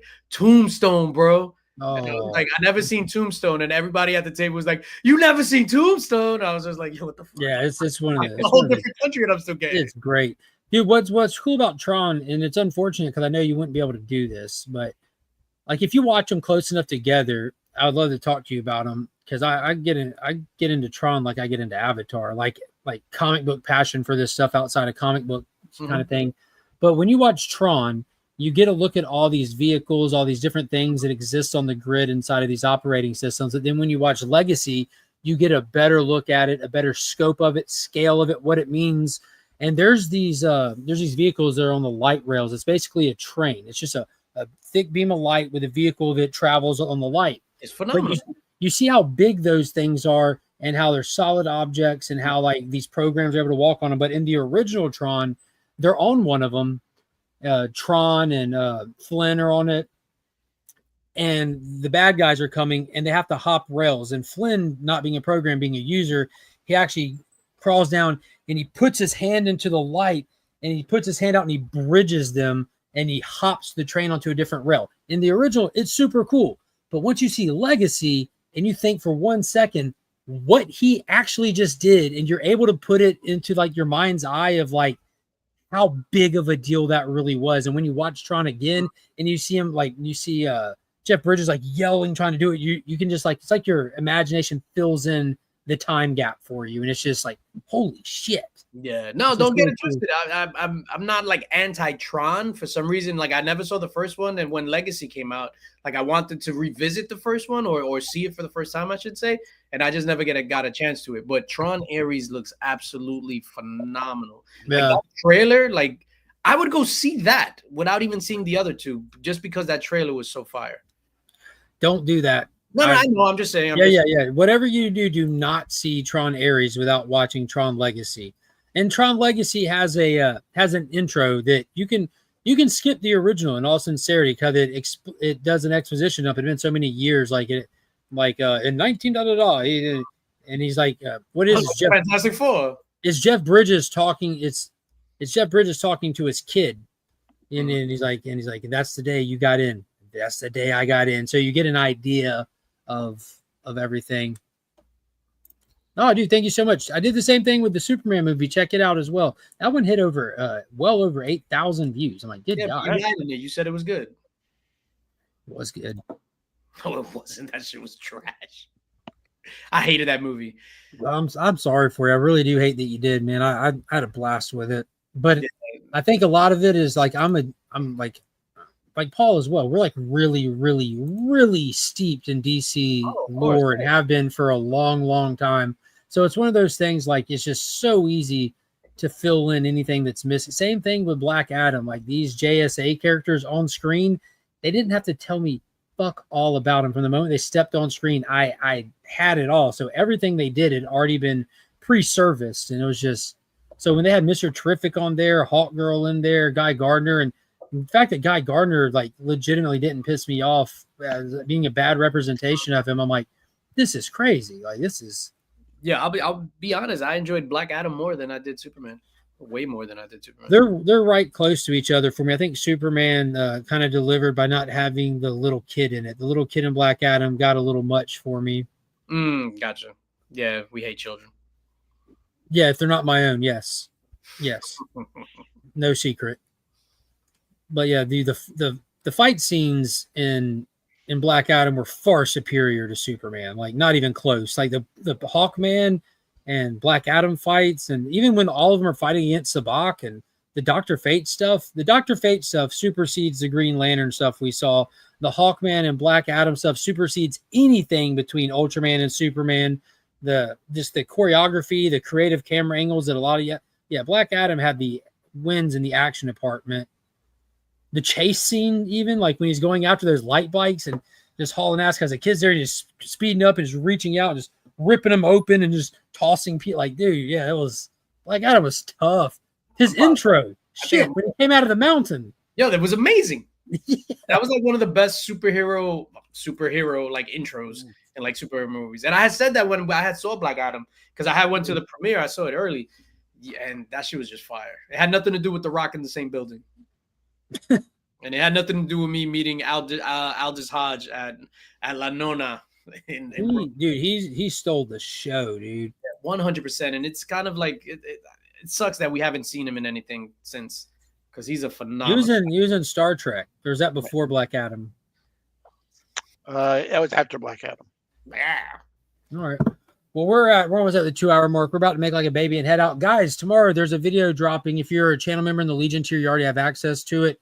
It's about the Snyderverse. It's about Batmobiles. You don't want to miss it, because it is some of it's limited time availability stuff. But it's amazing all the same. This Wednesday there should be a Superman collectible collection video that I get out. But in the meantime, every Tuesday, new DC Day, 2 p.m., weekly prizes. We'll be going over what's coming out that week, hanging out, chopping it up. And then Wednesday, myself, Sector 2815 over here, his friends call him Paul. Paul over here, as well as TJ Flash by Night, and another channel I have never heard of, will all be back for the greatest comic book game show on YouTube. Who's the fourth person? Ultra Beam Comics and Collectibles. Ultra Beam? Ultra Beam. Beam. Okay, I was about to say, we're going to have to flick him? Yes. No. Ultra Beam. You want a little spoiler? Yes. You may know him as Jesus. Oh, Jesus? his name? He's basically Our Lord and he Savior? has rebranded everything. Guaranteed Comics still exist? It does, but it's I'll not ask really Jesus doing anything about this. Dude, that's awesome. Mhm. That's what you meant by you might be having one of the OGs back. He's back. Dude, this is going to be a blast. And if you remember, Paul, I told you before vacation, I've kept a book waiting. It's not hard for me to not open mail. It's kind of my specialty. But I got a book over here waiting that I haven't even looked at yet since I bought it. I'm excited. Exactly. And tomorrow morning, 10 o'clock, DC Comics Deep Dive, Absolute Wonder Woman, Absolute Martian Manhunter. Yep, and we've also recorded the following week as well, Right. which there's no absolute books, but we'll be looking at the Legion of Dark Side storyline that's taking place as well. DJ, when's the vacation run over for In the Mix? In the Mix, we'll be back in September. So I'm gonna September. Yeah, I'm still traveling during August and all that stuff. We'll be back that first Friday in September. Yeah, it works out good for everybody. You're traveling, work is insane. Kids are about to start going back into school and all that. Works out good. Excited to kick it with the homies, though. Excited. No, 100%. I miss you guys. What I do have out, I dropped last Monday the Heroes Con recap video. So Holy smokes. That was incredible. Full-length documentary for those that don't know. Check out DJ's channel. You won't see content like this in the comic sphere normally. Like he made a movie, a literal movie. He bought the thing. and every shot in there, like I filmed every single shot in there, the drone shots, the everything in there. Like, You're a liar. Madeline filmed 90% of that movie. You know what I mean. You know what I mean. I'm just kidding. Yeah. You're in front of the camera for a lot of it. Yeah. But yeah, it's fantastic. There's no stock footage in it. Yeah. And what's funny is, for the people might not know, DJ has a secondary YouTube channel where he was doing some just New York scenery shots with this new drone camera that he got, and lo and behold, it was all just test running for this. Which the way that you do the little location changes with Brooklyn, like popping up on, like, dude, this is like full on. Yeah, man. I was really excited about it. I was really excited for people to see it, and I think the reception that I've got from most people, there were 2 haters that gave it thumbs down. I think I know who you are, but for the most part, it's like I'm super proud of it. Like, it's my magnum opus. It's the best video that I've ever done, and it took me a few months to even to edit it and stuff. Like, I started it back in April.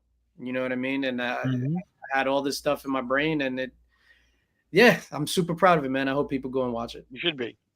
Thank you, Paul. Thank you. I hope they listen to it. And if they don't listen to it, We know who you are. I hope you make them. There you go. Yeah, That's going to do it, guys. I appreciate everybody coming. Make sure you hit the thumbs up on your way out. Hit that join button. Don't miss out. It's the last week to get entered in that. And until next time, as always, I'm Mark. That's Paul. That's DJ. But we are Legion. Shalaba! Shalaba!